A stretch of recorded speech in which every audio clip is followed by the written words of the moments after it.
Okay.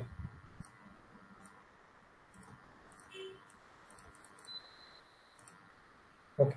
வாக்குண்டாம் நல்ல மனமுண்டாம் மாமலரால் நோக்குண்டாம் மேனீர் உடங்காது பூக்கொண்டு துப்பார் திருமையை தும்பிக்கையான் பாதம் தப்பாமல் சதாதனக்கு. ஓம் நமச்சிவாய், ஓம் நமச்சிவாய். ஓகே, நம்ம இப்போ வந்து கிளாஸ் ஆரம்பிச்சிடலாம். நேற்று பார்த்ததுல ஏதாவது டவுட் இருந்ததுன்னா சொல்லுங்க, அதை பார்த்துட்டு நம்ம அடுத்த கான்செப்டுக்கு போயிடலாம்.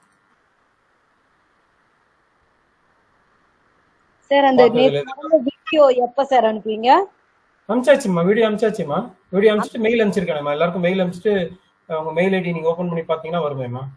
Okay sir, okay sir. Okay, நேற்று நைட்டே அனுப்பிச்சிட்டேன். நேற்று நைட்டு 1 மணி 1:30 மணி இருக்கும், முடிச்சிட்டேன். அதுவும் ஒரு வாட்டி போட்டுட்டு அதில் வந்து ஆடியோ வராமல் அப்புறம் வந்து அதை டெலீட் பண்ணிட்டு மறுபடியும் இன்னொரு இதை அப்லோட் பண்ணேன். யாரோ ஒருத்தர் பார்த்தாங்க, அதை ஞாபகம் இல்லை, பேர் ஞாபகம் இல்லை. ஒருத்தர் நான் கூட பார்த்தேன் சார். நான் பார்த்தேன் சார். நான் பார்த்துட்டேன் sir. Okay okay, thank you. Okay, இப்போ நம்ம கிளாஸ் ஆரம்பிச்சிடலாம். நேற்று பார்த்ததுல எந்த டவுட்டும் இல்லைன்னு நினைக்கிறேன்.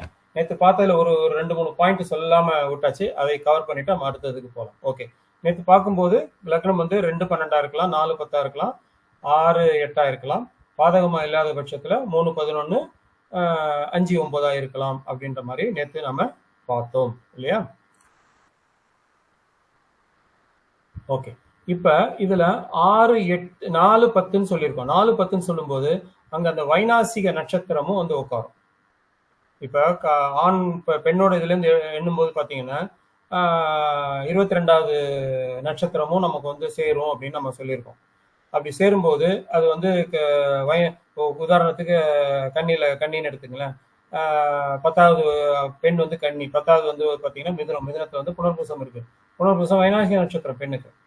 22 ஓகே சேர்க்கலாம் அப்படின்ற கான்செப்ட் இருந்தாலும் அங்க வைநாசிக நட்சத்திரமா வந்து உட்காரும். அப்ப நம்ம என்ன பண்ணணும்னா வைநாசிக பாதம் மட்டும் அதுல பாத்தீங்கன்னா போதும்.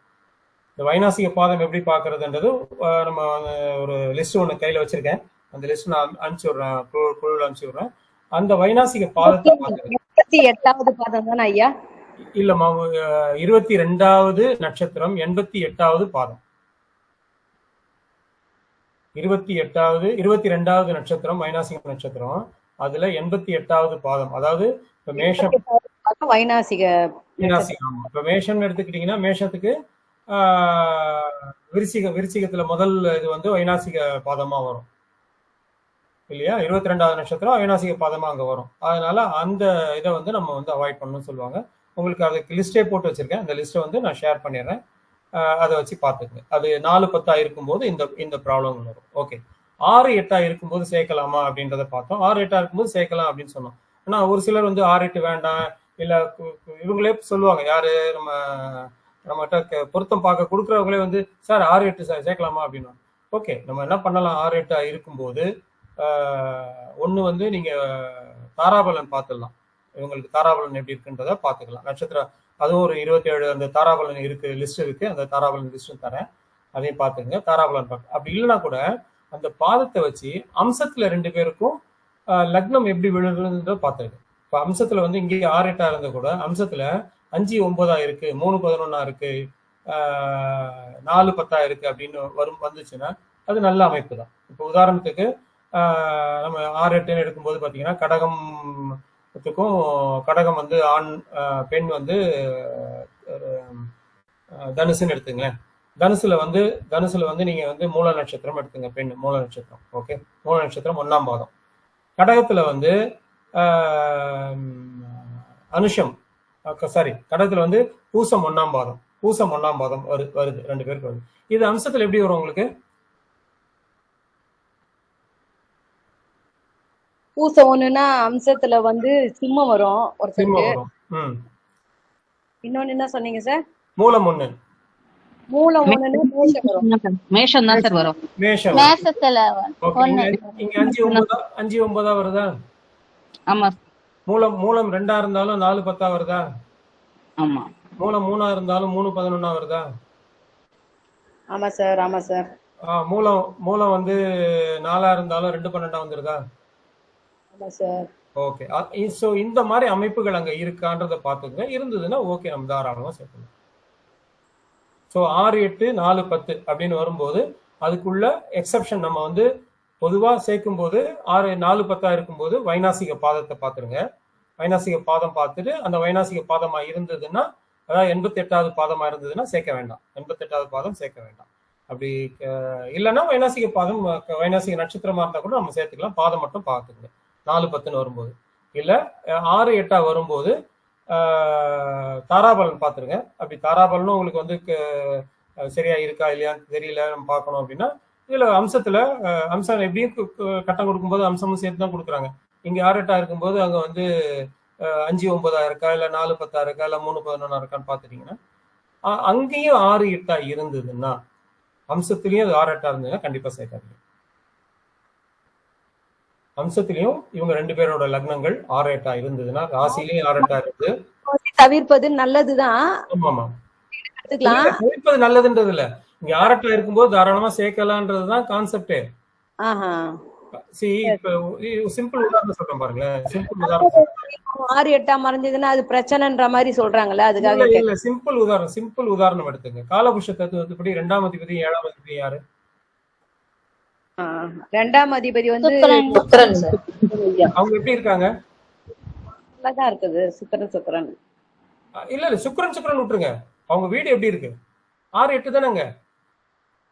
வந்து 2 பேருக்கும் ஒரே வீடா வரதுனால அதை எடுத்துக்கலாம். இல்ல இங்க ஒரே வீடுன்ற கான்செப்டே வேண்டாம். நம்ம இப்ப ஒரே வீடு ஓகே, நீங்க ஒரே வீடு கான்செப்ட்னு சொல்றீங்க. ஒரே வீடு கான்செப்ட்னா சுக்கிரன் 8ஆம் அதிபதி செவ்வாயே அதிபதியா வரதுனால அது கூட ஓகே தான் சொல்றாங்க. ஒரு நிமிஷம் வருங்க. இப்ப சுக்கிரன் 8ஆம் அதிபதி, சுக்கிரன் வந்து 8ஆம் அதிபதியா வரதுனால பாதகம் செய்ய மாட்டான்னு சொல்லுவோமா? ஆமா சார். சொல்லக்கூடாது. சுக்கிரன் 8ஆம் அதிபதியா வந்தாலும் பாதகம் செய்வாரு. அதே மாதிரி செவ்வாய் 8ஆம் காலபுருஷத்துக்கு செவ்வாய் மேஷன்னா 8ஆம் அதிபதி செவ்வாய் தான், அவரும் அங்க பாதகத்தை செய்வாரு. ஓகே, அப்படிதான் எடுக்கணும் நம்ம பலன் சொல்லும் போது, அப்படிதான் பார்க்கணும் நம்ம. சரியா? ஓகே. சோ இங்க 6-8 காலபுருஷ தத்துவத்துப்படியே பாத்தீங்கன்னா, நமக்கு திருமணம் பார்க்கும்போது எந்த பாவத்தை பாக்குறோம்? 2ஆம் பாவத்தையும் 7ஆம் பாவத்தையும் தான் பாக்குறோம். 2-7 லக்னாதிபத்தியமும் 8ஆம் ஆதிபத்தியமும் பெற்றதுனால வந்து லக்னாதிபத்தியத்தால 8ஆம் ஆதிபத்திய தோஷம் நீங்குது அப்படின்னு சொல்லி பலன் எடுக்கிறாங்க ஐயா. அதாவது பலன் சொல்றதுக்கு நீங்க எல்லாத்தையும் பாத்துக்குங்க, எப்படி வேணாலும் எடுத்துக்கோங்க. திருமணம் விஷயத்துல சுக்கிரன் 8ஆம் இடத்துல இருக்கும்போது அங்க குறைகள் இருக்கா இல்லையான்றதையும் பாத்துருங்க. அவங்க வீட்டுல கண்டிப்பா ஒரு லவ் மேரேஜ் உண்டு. அவங்க வீட்டுல கண்டிப்பா 2 திருமணங்கள் உண்டு. 8ஆம் இடத்துல செவ்வாய் இருக்கும்போது அது என்ன ப்ராப்ளம் கொடுக்குறதா நம்ம போக கிளாஸ்ல பார்ப்போம். அது அங்க வந்து பாதகம் இல்லை அப்படின்னு கண்டிப்பா எடுக்க வேண்டாம். 8ல செவ்வாய் இருக்கும்போது கண்டிப்பா அது ஒரு பாதகத்தை செய்யுது. ஓகே.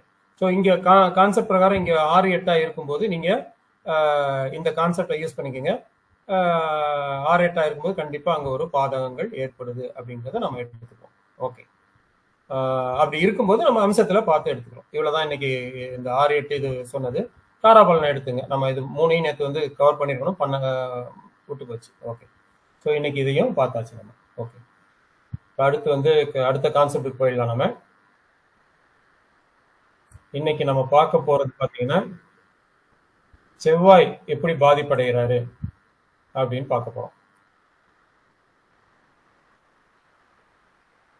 நான் காட்டுற ஸ்லைடு வந்து உங்களுக்கு வருதான்றது பார்த்துருங்க.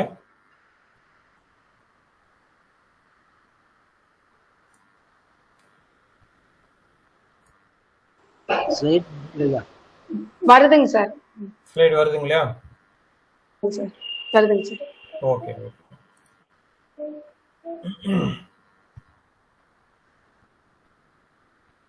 ஓகே.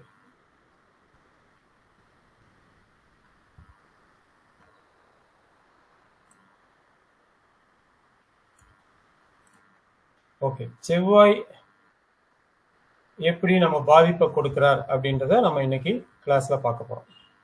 செவ்வாய் எந்த மாதிரி பாதிப்பை இங்க கொடுக்கிறார் அப்படின்றத பார்க்க போறோம். ஓகே. செவ்வாய் ஓகே. பொதுவா செவ்வாய் அப்படின்னு போது பார்த்தோம்னா நம்ம செவ்வாய் தோஷம் அப்படின்றத பார்த்துருப்போம் இல்லையா? தோஷமான ஜாதகத்துக்கு தோஷத்தை இணைக்கணும் அப்படின்னு சொல்லுவாங்க. செவ்வாய் தோஷத்தை கொடுக்குறாரா பாதிப்பை கொடுக்குறாரா அப்படின்றத நம்ம பார்க்கணும். செவ்வாய் வந்து பார்த்தீங்கன்னா நார்த் இந்தியாவில் சொல்லும்போது செவ்வாய் எப்படி சொல்றாங்க? மங்களக்காரகன்னு சொல்றாங்க. செவ்வாய்க்கிழமையே அவங்க கல்யாணம் வைக்கிறாங்க. குருவோட சேரும்போது குருமங்கள யோகம், சந்திரனோட சேரும்போது சந்திரமங்கள யோகம், செவ்வாய் வந்து மங்கள காரகன் அப்படின்னு எடுக்கிறாங்க. எங்கேயுமே பார்த்தீங்கன்னா செவ்வாய் தோஷம் அப்படின்றது நம்ம வந்து சவுத் இந்தியாவில் மட்டும்தான் எடுக்கிறோம். நார்த் இந்தியாவில் சவுத் இந்தியாலேயும் எஸ்பெஷலி நம்ம வந்து தமிழ்நாட்டில் மட்டும்தான் இதை வந்து அதிகமாக ஃபாலோ பண்ணுறோம்.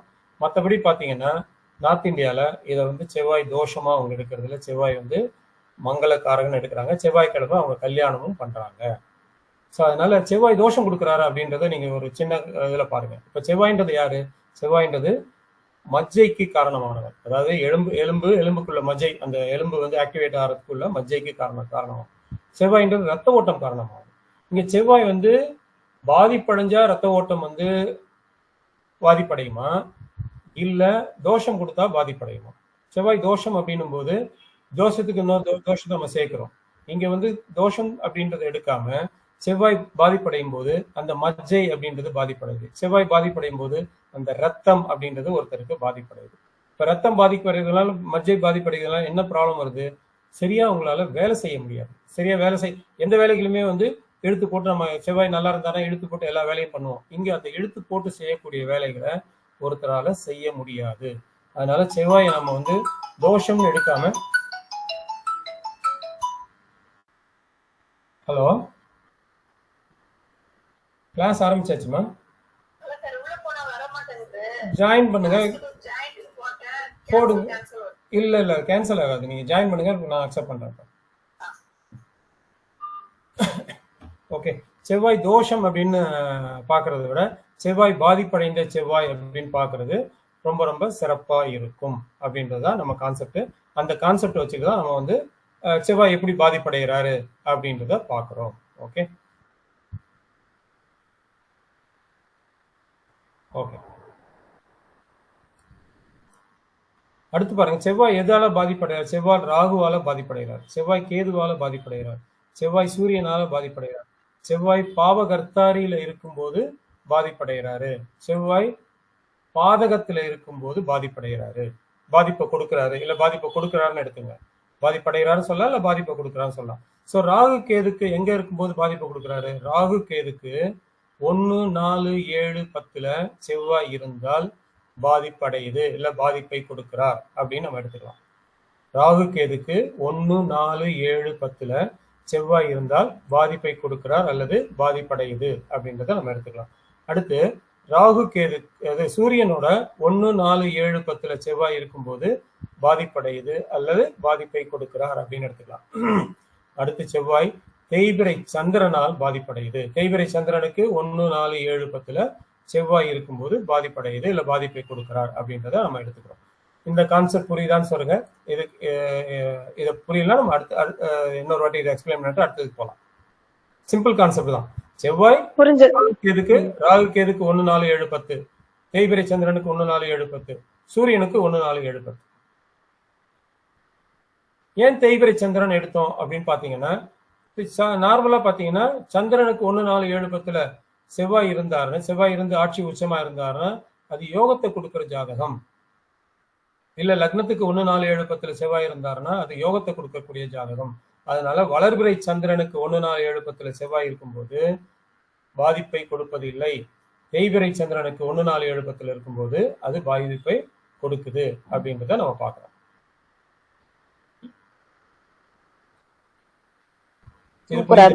நல்லா புரியுற மாதிரி சொன்னீங்க. என்னம்மா? இது சுக்கிரனுக்கும் பார்க்கணுமா? இல்லம்மா நான் அதான் இந்த லிஸ்ட் மட்டும் கொடுக்குறேன் உங்களுக்கு. இதை பாத்தீங்கன்னா இங்க பாத்தீங்கன்னா நம்ம செவ்வாய் வந்து 1, 4, 7, 10 செவ்வாய் இருக்கும்போது பாதிப்பு இல்லை அப்படின்னு சொல்றோம். இப்ப பாத்தீங்கன்னா தோஷத்துல என்ன சொல்லுவோம்? லக்னத்துக்கு 4 செவ்வாய் இருந்தா என்னன்னு சொல்லுவோம்? தோஷம் சொல்லுவோம். அப்ப நம்ம இங்க யோகத்தையும் கொடுக்குதுன்னு சொல்லிட்டு செவ்வாய் தோஷமும் சொல்லுவோமா? யோகத்தையும் கொடுக்குது இல்லையா? சோ அதனால லக்னத்துக்கு பாக்குற மாதிரி சந்திரனுக்கும் பார்க்கணும், அது மாதிரி சுக்கிரனுக்கும் பார்க்கணும்ங்கறாங்க. இங்க அந்த கான்செப்ட் எதுவுமே கிடையாது. இங்க லக்னத்துக்கு பார்க்க வேண்டியது இல்ல, சுக்கிரனுக்கு பார்க்க வேண்டியது இல்ல, சந்திரனுக்கும் வளர்பிறை சந்திரனா இருந்தா பார்க்க வேண்டியது இல்லை. தேய்பிரை சந்திரனுக்கு மட்டும் பார்க்கணும். இங்க வந்து செவ்வாய் எப்படி பாதிப்படைகிறாரு, எப்படி பாதிப்பை கொடுக்கிறாருன்னா, ராகு கேதுவுக்கு 1, 4, 7, 10, சூரியனுக்கு 1, 4, 7, 10, சந்திரனுக்கு 1, 4, 7, 10. அதுக்கு அடுத்தது செவ்வாய் பாவகர்த்தாரி. வளர்பிறை தேய்பிறை சந்திரனுக்கு 1 4 7 10 எடுத்துக்கணும். வளர்பிறை சந்திரனுக்கு 1 4 7 10 இருந்தா யோகம் அது. செவ்வாய் என்ன யோகத்தை கொடுக்குறாருங்க? ருசுக யோகம் கொடுக்குறாருல, செவ்வாய் யோகத்தை கொடுக்குறாரு. சரி சார். ஓகே. அதே மாதிரி பாவகர்த்தாரியில செவ்வாய் தோஷம் இது பாதிப்பை கொடுக்குறாரு இல்ல பாதிப்படைகிறாரு. பாதக ஸ்தானத்துல இருக்கும்போது பாதிப்பை கொடுக்குறாரு இல்ல பாதிப்படைகிறாரு. இதுதான் நம்மளோட செவ்வாயை பத்திய கான்செப்ட். ஓகே, இந்த 5 பாயிண்ட் ஞாபகம் வச்சுக்கோங்க. 1 ராகுக்கு 1 4 7 10, கேதுக்கு 1 4 7 10, சூரியனுக்கு 1 4 7 10, தேய்பிரை சந்திரனுக்கு 1 4 7 10. பாவகர்த்தாரியில பாதிப்பு, பாதகஸ்தானத்துல பாதிப்பு. பாவகர்த்தாரி உங்களுக்கு தெரியும், ஏற்கனவே பார்த்துருப்பீங்க. இதனால நம்ம உதாரண ஜாதகத்துல அதை பார்த்துடலாம். இது வரைக்கும் எல்லாம் புரியுது இல்லையா சார்? செவ்வாய் 10ல இருந்தா திக்பலம்னு சொல்லுவாங்களே, அப்போ சிம்ம லக்கணத்துக்கு 10ல வரப்போ பாதகத்தை தான் செய்யுமா? தேய்பிரை சந்திரனா இருந்தா, தேய்பிரை லக்கணமா இருந்தா, தேய்பிரை சந்திரனா இருந்தா பாதிப்பு. கண்டிப்பா தேய்பிரை சந்திரனா இருந்தா பாதிப்பு தான். அது 10ல செவ்வாய் இருந்தாலும் சரி, 10ல சூரியனும் செவ்வாயும் சேர்ந்து ஒன்னா, நம்ம சூரியனுக்கு 1 4 7 10 சொல்லிட்டோம் இல்லையா? இப்ப சூரியனோட சேர்ந்து 10ஆம் இடத்துல இருக்கும்போது பாதிப்பை கொடுக்குமா கொடுக்காதான்ற கேள்வி வந்துடும் இல்லையா? சூரியனோட சேர்ந்து 10ஆம் இடத்துல இருந்தாலும் அது திக்பலத்தை கொடுத்தாலும் உங்களுக்கு வேலை விஷயத்துல மற்ற எல்லா விஷயத்திலையும் அவர் நல்லதே செய்யறாரு. ஆனா அந்த திருமண விஷயம்னு வரும்போது அங்க ஒரு பாதிப்பு வந்துடுது. இங்க திருமண விஷயத்தை மட்டும் தான் பேசுறோம். மற்றபடி நீங்க செவ்வாய் திக்பலம்னு எடுத்துக்கலாம். ஈவன் தேய்பிரை சந்திரனுக்கு 10ல செவ்வாய் இருக்கு, பலன் சொல்லும் போது அங்க வேலை நல்லா இருக்கும், ஒரு சில வேலைகள் நல்லா இருப்பாரு, ஒரு மிலிட்ரிக்கு போகலாம், அந்த மாதிரி இல்ல அரசாங்க வேலை கிடைக்கும். அரசாங்கத்துல தேய்பிரை சந்திரன் 10ல இருக்கிறதுனால கொஞ்சம் குறைஞ்ச கேடர்ல இருப்பாரு, இல்ல யூனிஃபார்ம் போட்ட கேடர்ல இருப்பாரு, அந்த மாதிரி நம்ம சொல்லிட்டு போகலாம். இங்க நம்ம பாக்குறது திருமணம் பொறுத்த விஷயம். அந்த இடத்துல இவர் ஒரு பாதிப்பை கொடுக்கிறாரு, அவ்வளவுதான்.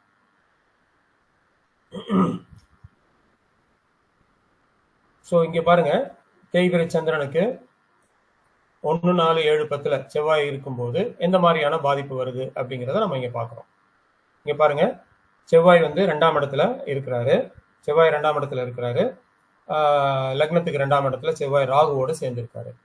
இந்த அம்மாவுக்கு திருமணம் ஆகி 5 வருஷம் ஆச்சு. 5 வருஷம் முடியும். பெருசா காட்ட முடியுமா? என்னமா ஸ்கிரீன் கொஞ்சம் பெருசா காட்ட முடியுமா? ரொம்ப குட்டி குட்டி எழுத்தா இருக்குது. ஸ்கிரீன் ஒரே நிமிஷம் இருங்க. ஸ்கிரீன் நல்லா வச்சுக்கிட வேண்டியதானமா? அழகா ஸ்கிரீன் அவங்க இதுல ஜூம் பண்ணுங்க சார், அவங்க மொபைல்ல. இங்க எனக்கு பெர்ஃபெக்ட்டா இருக்கு. எனக்கு நல்ல கிளியரா இருக்குங்க சார். கொஞ்சம் அவங்க தான் ஜூம் பண்ணிக்கணும். கிளியரா இருக்கு. ஓகே. எனக்கு அந்த எழுத்து ஏதோ காமிக்கிறேன்னு நீங்க பேசி இருக்கீங்க, ஆனா எனக்கு அந்த வீடியோ வரலைங்களே சார். இங்க பாருங்க, நம்ம இப்ப அனுபவ கருத்துன்னு போட்டிருக்கோம். செவ்வாய் ராகு கேதுவுடன் உதாரணம் அப்படின்னு போட்டிருக்கோம் இல்லையா? மேபி உங்க இதுல டிஸ்பிளே ஆகிறதுக்கு நெட்வொர்க்னால ஒரு 10 செகண்ட் 15 செகண்ட் வித்தியாசப்படலாம், அவ்வளவுதான். இங்க பாருங்க, செவ்வாய் 2ஆம் இடத்துல இருக்கு, ராகுவோட சேர்ந்து இருக்கு.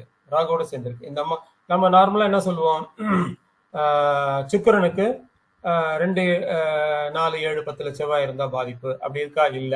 சந்திரனுக்கு 2 4 7 10ல செவ்வாய் இருந்தா பாதிப்பு இருக்கா? இல்ல. லக்னத்துக்கு 2ல மட்டும் இருக்கின்றது பாதிப்புன்னு எடுத்துக்கவே தவிர மற்றபடி வேற எந்த விதத்துல செவ்வாய் இங்க தோஷம் கொடுத்துருக்க? இங்க ராகு கேதுவோட சேர்ந்து பாதிப்பு அடைஞ்சிருக்கு அப்படின்றத தவிர மற்றபடி எல்லா விதத்திலையும் செவ்வாய் நம்ம தோஷம் எடுக்க முடியாது. ஆனா நம்ம கான்செப்ட் படி இங்க செவ்வாய் பாதிப்படைஞ்சிருக்காருன்னு எடுத்துக்கிட்டு இவங்களுக்கு பொருத்தக்கூடிய கணவனோ மனைவியோ அவங்களுக்கு செவ்வாய் நல்ல இடத்துல இருக்கிறா பொருத்தணும்னா இவங்களுக்கு எந்த விதமான பாதிப்புகளும் கிடையாது. இந்த மாதிரி ஜாதகத்தை நம்ம பார்க்கும்போது செவ்வாய் ராகுவாலேயோ கேதுவாலேயோ இல்ல சனி தருவீங்களா இந்த ஜாதகத்தை? என்னமா ஜாதகத்தை பிடிஎஃப் அப்புறம் தருவீங்களா? தரமா நாளைக்கே குழுக்கு இதை காப்பி பண்ணி அப்படியே குழுல போட்டுறோம், ஒன்றும் ப்ராப்ளம் இல்லை. என்ன ஓகே. இங்க பாத்தீங்கன்னா செவ்வாய் எந்த விதத்துல பாதிப்படைகிறார் அப்படின்னு பாத்தீங்கன்னா, செவ்வாய் ராகுவோட சேர்றதுனால மட்டும்தான் இங்க பாதிப்படைஞ்சிருக்கார், மற்றபடி எந்த விதத்திலையும் பாதிப்படையல. இங்க நம்ம தோஷம் பாக்குற எந்த பாயிண்ட்டுமே இங்க வரல, எக்ஸப்ட் லக்னத்துக்கு 2ல செவ்வாய் இருக்காருன்ற ஒரே ஒரு கான்செப்ட் தவிர. ஓகே. ஸோ இந்த அம்மாவுக்கு வந்து திருமணமாச்சு, திருமணமாகி 5 வருஷத்துல இவங்க பிரிஞ்சுட்டாங்க. இவங்களுக்கு நல்ல செவ்வாயை நம்ம அமைச்சு கொடுத்திருந்தோம்னா இது வந்து பாதிப்பு கொடுத்துருக்கு. அது மட்டும் இல்லாம இங்க பாத்தீங்கன்னா சூரியனுக்கு 1 4 7 10ன்னு சொன்னோம் நம்ம. இங்க சூரியனுக்கு 1 4 7 10லயும் செவ்வாய் வந்துட்டாரு. ஸோ செவ்வாய் ஒரு விதத்துல பாதிக்கப்படல, செவ்வாய் 2வது விதத்திலையும் பாதிக்கப்பட்டாரு. ஓகே, அடுத்த பாதிப்பு அப்படின்னு பார்க்கும்போது சனி, செவ்வாய், சூரியன் இவங்க 3 பேருமே 2ஆம் இடத்துலயோ 8ஆம் இடத்துலயோ, இது செவ்வாய்க்கும் சம்பந்தம் இல்லை, பொதுவான கருத்து, பொதுவான டிப்ஸா எடுத்துங்க. சனி, சூரியன், செவ்வாய் இல்ல சூரியன் செவ்வாய் 2ஆம் அதிபதி, சூரியன் செவ்வாய் 2ஆம் அதிபதி சேர்ந்து 2ல இருந்தாலும், இல்ல சூரியன் செவ்வாய் 8ஆம் அதிபதி சேர்ந்து 8ஆம் இடத்துல இருந்தாலும், அதாவது 7க்கு 2ஆம் இடம், லக்னத்துக்கு 2ஆம் இடம் இல்ல 7க்கு 2ஆம் இடம், இந்த இடத்துல சூரியன் செவ்வாய் சம்பந்தப்பட்டு அந்த இடத்துல 2ஆம் அதிபதி சேர்ந்து இருந்தால், அதே மாதிரி லக்னத்துக்கு 2ஆம் இடத்துல சூரியன் செவ்வாய் சேர்ந்து இருந்து 2ஆம் அதிபதி அங்க சம்பந்தப்பட்டால் கண்டிப்பா இவங்க லைஃப்ல ஒரு பிரிவினையோ இல்ல வேற விவாகரத்தோ நடக்குது அப்படிங்கிறத பார்க்க முடியுது. சொன்னது புரிஞ்சிச்சுங்களா? இதுல ஏதாவது டவுட் இருக்கா? புரிஞ்சதுங்க சார், தெளிவா புரிஞ்சது. ஓகேமா, ஓகே. ஸோ செவ்வாய் வந்து ராகு கேது கூட இருக்கக்கூடாது, செவ்வாய் சூரியனோட சேர்ந்து 1 4 7 10ல இருக்கக்கூடாது. அதே மாதிரி 2ஆம் இடத்தோட சூரியன் சம்பந்தப்பட்டு 2ஆம் இடத்தோட ஒருத்தருக்கு அந்த தோஷம் பாதிக்கப்பட்ட அடுத்த எதிர்ப்பாளினருக்கு அது மாதிரி இல்லாம சேர்த்தா அவங்க ஜெயிச்சிருவாங்க. அவ்வளவுதான் அதான் கான்செப்ட்.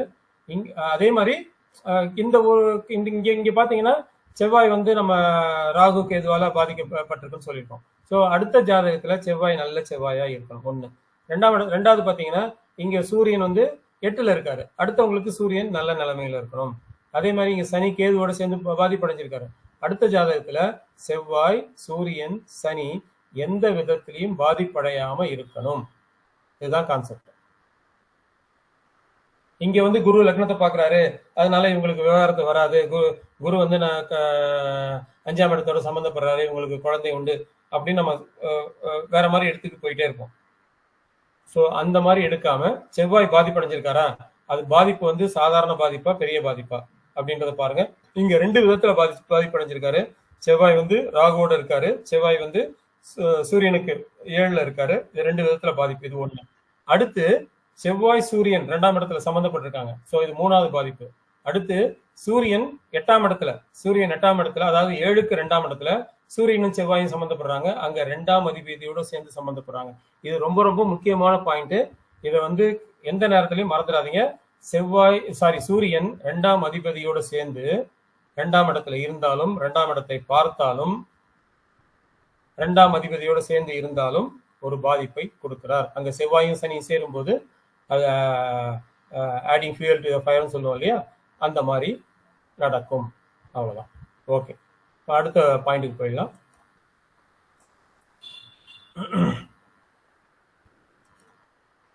இங்க பாருங்க உதாரண ஜாதகம். இந்த உதாரண ஜாதகத்தை இந்த பிடிஎஃப் நான் உங்களுக்கு இந்த டாக்குமெண்ட்ஸ் எல்லாத்தையும் எது கொடுத்துறேன், அந்த ஜாதகம் எது வருதோ அது எல்லாத்தையுமே ஒரு பிடிஎஃபா போட்டு உங்களுக்கு அனுப்பிச்சு விட்டுறேன், ஒன்றும் ப்ராப்ளம் இல்லை. ஓகே, இப்போ அடுத்து பார்த்தீங்கன்னா செவ்வாய், இந்த ஜாதகத்துல செவ்வாய் வந்து இருக்காரு. செவ்வாய் வந்து 11ஆம் இடத்துல இருக்காரு. செவ்வாய் 11ஆம் இடத்துல இருக்காரு. நீங்க பாருங்க, நம்ம செவ்வாய் தோஷம் சொல்லும் போது என்ன சொல்லுவோம், சூரியனுக்கு சுக்கிரனுக்கு 2 4 7 10ல செவ்வாய் இருக்கு, 2 4 7 8 12ல செவ்வாய் இருக்கக்கூடாது. இங்க அப்படி இல்லை. ஓகே, சந்திரனுக்கு இருக்காரா, சந்திரனுக்கும் அப்படி இல்லை.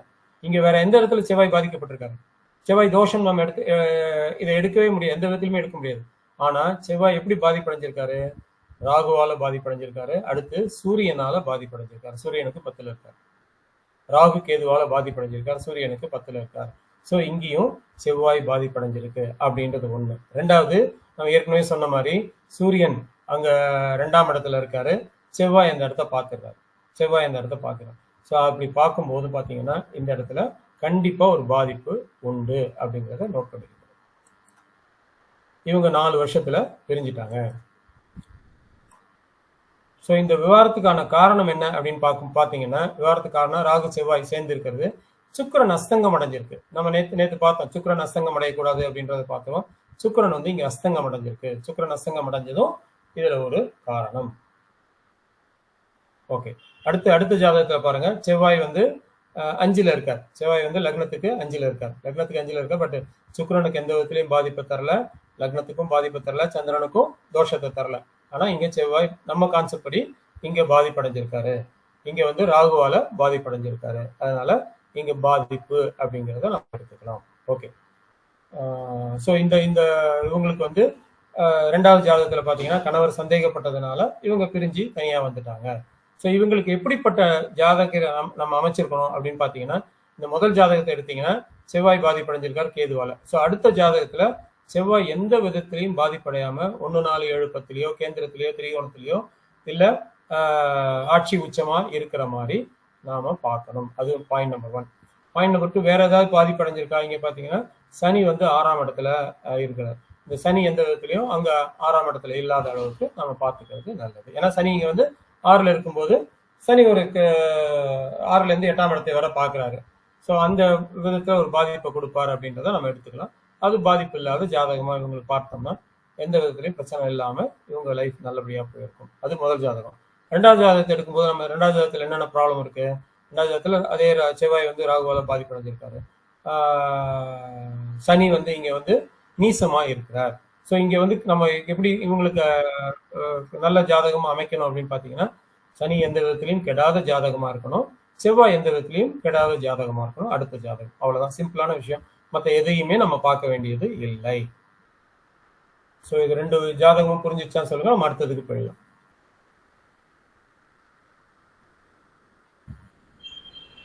புரிஞ்சதுங்க சார். ஓகே. செவ்வாய் 2 பேருக்கு 7ல இருந்தா எடுக்கலாமா சார்?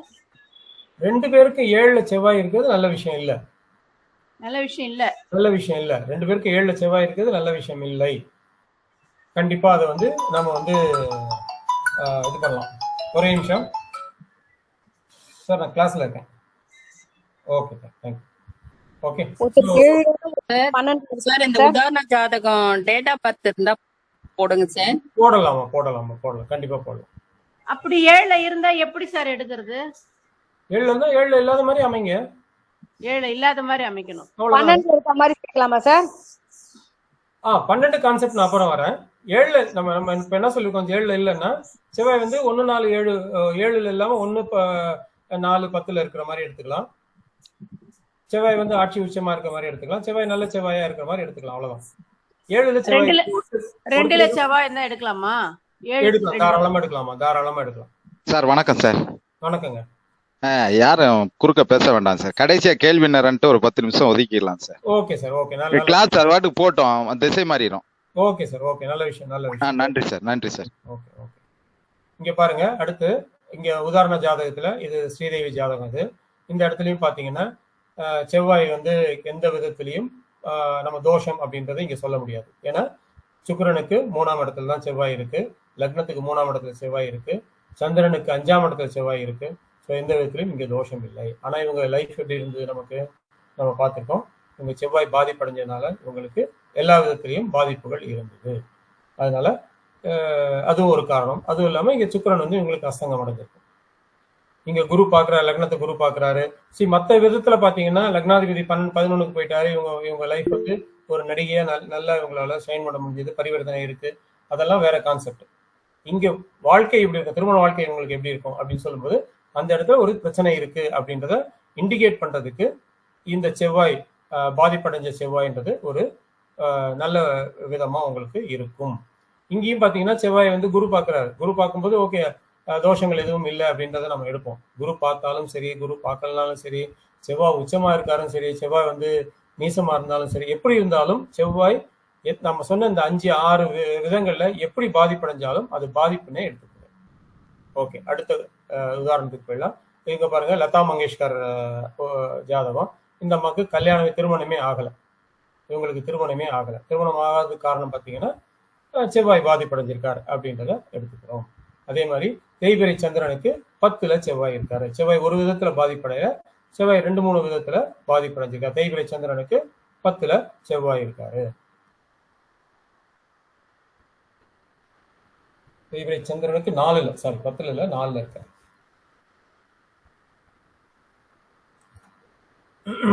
அடுத்து நடிகர் விஷால் ஜாதகம். இவருக்கும் திருமணம் ஆகல. திருமணம் ஆகாததுக்கு காரணம் பார்த்தீங்கன்னா செவ்வாய் வந்து ராகு கேதுக்கு 10ல் இருக்கார் அப்படின்னு எடுத்துக்கலாம். அது மட்டும் இல்லாமல் வேற வேற காரணங்கள் நிறைய இருக்கும். நம்ம அதை அனலைஸ் பண்ண வேண்டியதில்லை இப்போதைக்கு. நம்ம செவ்வாய் எப்படி பாதிப்படைஞ்சிருக்காருன்னு பார்க்கறதுக்கு தான் இந்த உதாரணங்கள் நம்ம இங்கே கொடுக்குறோம். Okay, fine. அடுத்த இதுக்கு போயிடலாம். செவ்வாய் வந்து தேய்பிரை சந்திரனுக்கு கேந்திரத்துல 1, 4, 7, 10ல் செவ்வாய் இருந்தாலும் பாதிப்படைஞ்சிருக்குன்னு சொல்லலாம். ஸோ செவ்வாய் எப்படி பாதிப்படைஞ்சிருக்காரு நம்ம வந்து பார்த்ததுல மறுபடியும் ஒரு வாட்டி ரிப்பீட் பண்றேன். ஸோ எல்லாருக்கும் வந்து மனசுல பதியும். 1, செவ்வாய் ராகு கேதுவுக்கு 1, 4, 7, 10ல் செவ்வாய் இருக்கும்போது ஒரு பாதிப்பு கொடுக்கிறார். ராகு கேதுக்கு 1, 4, 7, 10ல். அதே மாதிரி சூரியனுக்கு 1, 4, 7, 10ல் இருக்கும்போது ஒரு பாதிப்பை கொடுக்கிறார் அப்படின்னு எடுத்துக்கிறோம். அதே மாதிரி 3வது தேய்பிரை சந்திரனுக்கு 1, 4, 7, 10ல் இருக்கும்போது ஒரு பாதிப்பை கொடுக்கிறார் அப்படிங்கிறத இங்க எடுக்கிறோம். இங்க பாருங்க, தேய்பிரை சந்திரனுக்கு செவ்வாய் எங்க இருக்காரு? செவ்வாய் 7ல் இருக்காரு.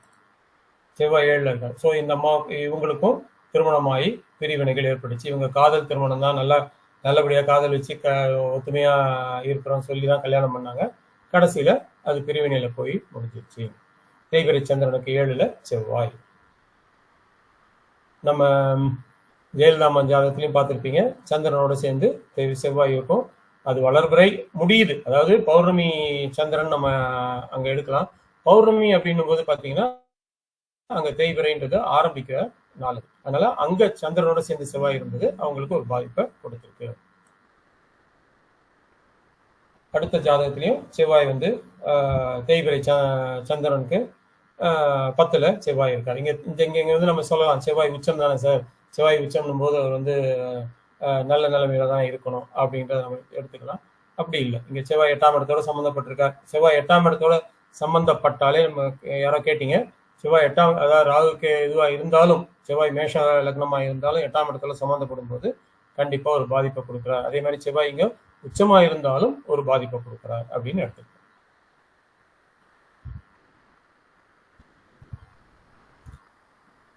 ஸோ இது வந்து விதவிதமான ஒரு இதை கொடுக்கும். ஒருத்தருக்கு பிரிவை கொடுக்கும், ஒருத்தருக்கு வந்து பிரிவை கொடுக்காது. கல்யாணம் ஆனதுக்கு அப்புறம் அவங்களுக்கு வந்து வேற மாதிரி ஒரு பிரிவுகளை கொடுக்கும்.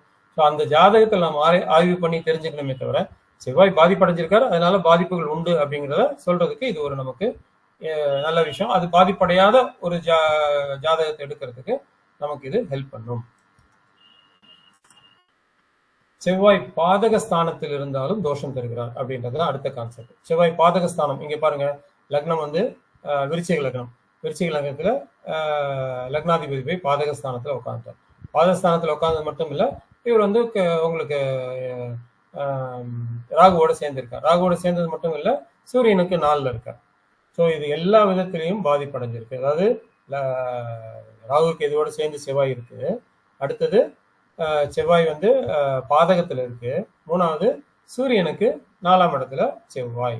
ஸோ இந்த மாதிரி ஜாதகங்களுக்கு திருமணம் ஆகுறதுக்கு கண்டிப்பா நிறைய டைம் எடுக்கும். அப்படி இல்லைன்னா திருமணம் ஆனாலும் பிரிவினையை கொடுக்கறதுக்கு வாய்ப்புகள் உண்டு. ரொம்ப கேர்ஃபுல்லா நம்ம பொருத்தம் போடணும். இவங்க தடபுரலா கல்யாணம் பண்ணி சீர்திருத்தெல்லாம் கொடுத்ததுக்கு அப்புறமும் பிரிவினையை கொடுத்துருச்சு. அவ்வளவுதான். ஏன் பிரிவினைக்கு ஏன் வந்து இங்க கொடுத்தது அப்படின்றது கான்செப்ட்ல பார்க்கும்போது பாத்தீங்கன்னா, இங்க செவ்வாய்க்கு வீடு கொடுத்தவர் இங்க உச்சம். செவ்வாய்க்கு வீடு கொடுத்தவர் உச்சம். ஸோ செவ்வாய்க்கு 7ஆம் அதிபதி பாத்தீங்கன்னா அவரும் உச்சம். ஸோ செவ்வாய்க்கு இல்லை, லக்னத்துக்கு 7ஆம் அதிபதி உச்சம். ஸோ லக்னத்துக்கு 7ஆம் அதிபதி உச்சம் நல்ல நிலைமையில இருக்காரும் போது திருமணத்தை கொடுத்தே ஆகணும். ஸோ திருமணத்தை கொடுத்துருச்சு, அதுக்கப்புறம் பிரிவினையும் கொடுத்துருச்சு. அடுத்த ஜாதகத்துல பாருங்க, சந்திரனுக்கு ராகு கேது, ஓகே, செவ்வாய் வந்து லக்னத்துக்கு பாதகத்துல இருக்கார். லக்னத்துக்கு பாதகத்துல செவ்வாய். அதனால இங்கேயும் உங்களுக்கு பிரிவினைகளை கொடுத்துருச்சு. இவங்களுக்கும் முதல் பிரசவத்துக்காக வீட்டுக்கு வந்தவங்க திரும்பி போகவே இல்லை. அதுதான் வந்து இவங்க ஜாதகத்துல ஏற்பட்ட பிரச்சனைகள். ஸோ இங்க நம்ம இந்த கான்செப்ட் வச்சு என்ன புரிஞ்சுக்கிறோம் அப்படின்னா, செவ்வாய் ராகு கேதுவோட சேர்ந்து 1, 4, 7, 10ல் இருந்தாலும் சரி, சூரியனோட சேர்ந்து 1, 4, 7, 10ல் இருந்தாலும் சரி, இல்ல தேய்பிரை சந்திரனோட சேர்ந்து 1, 4, 7, 10ல் இருந்தாலும் சரி, இல்ல பாதக ஸ்தானத்துல இருந்தாலும் சரி, செவ்வாய் பாதிப்பை கொடுக்கிறார் அப்படிங்கிறத எடுத்துங்க. வரக்கூடிய ஜாதகத்துல பாதிப்பு இல்லாத ஜாதகமா நம்ம பார்க்கணும். அவ்வளவுதான். அடுத்த கான்செப்ட்ல செவ்வாய் பாவகர்த்தாரியில இருந்தாலும் பாதிப்பு கொடுக்கிறார். பாவகர்த்தாரின்றது நமக்கு தெரியும், முன்னுக்கும் பின்னுக்கும் பாவ கிரகங்கள் இருக்குது. இங்க பாருங்க, செவ்வாய்க்கு அந்த பக்கம் சூரியன் இருக்காரு, இந்த பக்கம் வந்து சனி இருக்காரு. அந்த பக்கம் சூரியன், இந்த பக்கம் சனி, எப்படி எடுத்துக்கலாம் நம்ம எடுத்துக்கிட்டோம்னா இந்த இடத்துல பாவகர்த்தாரியில் இருக்கார், பாதிப்பை கொடுத்துட்டார் அப்படின்னு எடுத்துக்கலாம். 3 வருஷத்துல இவங்களுக்கு விவாகரத்து ஆயிடுச்சு. இங்க பாருங்க, கேது வந்து திருவோணம் 4ஆம் பாதத்துல இருக்காரு. ஸோ கேது திருவோணம் 4ஆம் பாதம்னா மேல வந்துடும். சூரியன் வந்து உத்திரட்டாதி 2ல இருக்காரு. ஸோ செவ்வாய்க்கு முன்னும் பின்னும் பாதம். அதுக்கப்புறம் தான் ரேவதியெல்லாம் சுக்கிரன் இருக்காரு, அதனால சுக்கிரன் முன்னாடி வரல. ஸோ இது வந்து பாவகர்த்தாரியை நம்ம எடுத்துக்கலாம். அடுத்த ஜாதகத்துல இங்கேயும் வந்து செவ்வாய் வந்து ஒரே கட்டத்துல தான் இருக்காங்க. ஆனா ஒரே கட்டத்துல இருந்தாலும் நம்ம அங்க செவ்வாய் வந்து பாவகர்த்தாரியில இருக்காருன்னு எடுத்துக்கலாம். எப்படி பாவகர்த்தாரின்னு சொல்றோம்? சூரியனுக்கும் கேதுவுக்கும் இடையில் செவ்வாய் இருக்கிறாரு, அதனால செவ்வாய் பாவகர்த்தாரியில எடுத்துக்கலாம். கேது வந்து மகம் 3ஆம் பாதம், சூரியன் வந்து உத்திரம் 1ஆம் பாதம், செவ்வாய் வந்து பூரம் 1ஆம் பாதம். ஸோ இங்க வந்து கேதுவுக்கும் சூரியனுக்கும் இடையில செவ்வாய் பாதிப்படைஞ்சிருக்காரு.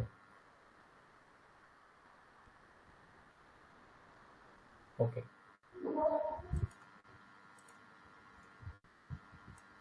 ஓகே, இது வரைக்கும் சொன்னது புரிஞ்சிச்சான்னு பாருங்க. யாராவது கேள்வி இருந்தா சொல்லுங்க, அப்ப அடுத்த கான்செப்டுக்கு போலாம்.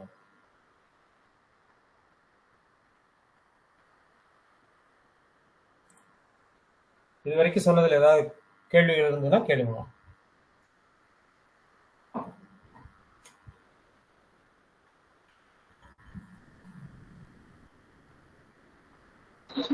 புரிஞ்சதுங்க சார்.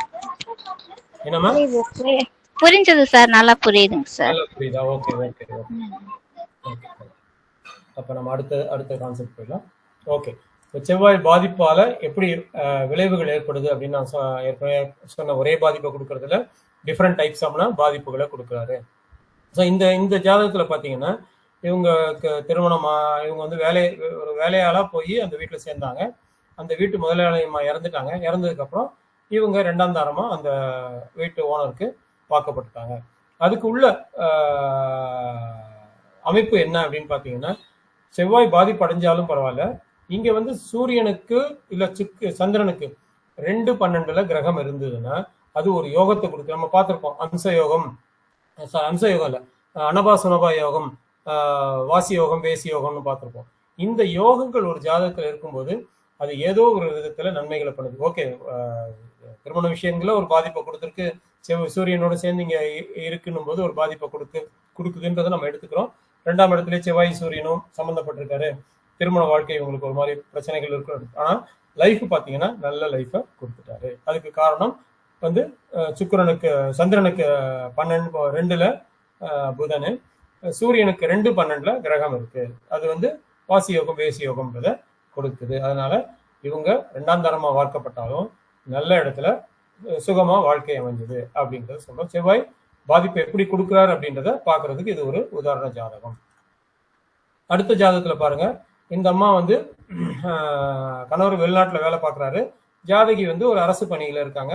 இவங்க வெளிநாட்டுக்கு போக முடியல, இங்கேயே வந்து கண்டினியூ பண்றாங்க. அவர் வெளிநாட்டுல இருக்காரு. பிரிவினையை கொடுத்துருச்சு, ஆனா தம்பதிகள் ஒற்றுமையா இருக்காங்க. அடிக்கடி வருஷத்துக்கு ஒரு வாட்டி வந்துட்டு போறது, இல்லை இவங்க அங்க போறது, அந்த மாதிரி இருக்காங்களே தவிர பிரிவினையை கொடுக்கல. இவங்களுக்கு ஒருத்தருக்கு அரசு.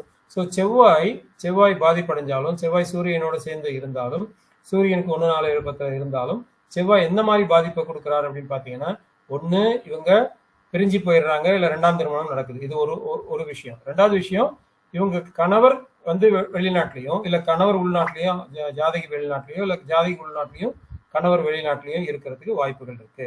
3வது பாயிண்ட், ஜாதகி முக்காவாசி பாத்தீங்கன்னா, சூரியனும் செவ்வாயும் ஒன்னா இருக்கிற ஜாதகங்கள் எல்லாத்தையும் பாத்தீங்கன்னா ஜாதகர், அதாவது கணவர் வந்து வேலை இழப்பு ஏற்பட்டு மனைவிக்கு சப்போர்ட் பண்ணிட்டு உட்கார்ந்துட்டு இருக்காரு. நீங்க நிறைய ஜாதகம் கேள்விப்பட்டிருப்பீங்க. இந்த இவங்க கவுன்சிலர் ஹஸ்பண்ட் வந்து அந்த அம்மாவுக்கு ஹெல்ப் பண்ணிட்டு இருப்பாரு, வேலை இல்லாம இருப்பாரு. அந்த அம்மா வந்து கவுன்சிலரா இருக்கும். அவங்க வந்து அரசு பணியில இருப்பாங்க, டாக்டரா இருப்பாங்க. இவர் வந்து வேலை இல்லாம வீட்டுல எல்லா வேலைகளும் பார்த்துட்டு இருப்பாரு. இவர் வந்து இது ஒரு விதமான இது. அடுத்து பாத்தீங்கன்னா, ஒரு சில இடங்கள்ல இவங்க 2 பேருக்கும் உடல் பாதிப்புகள் ஏற்படுது. சூரியன் செவ்வாய் 2 பேரும் சேர்ந்து இருந்தா கூட ஒரு சில இடங்கள்ல பாத்தீங்கன்னா இவங்களுக்கு ஒத்துமையா இருக்கிறாங்க, நல்லபடியா வாழ்ந்துட்டு இருக்காங்க.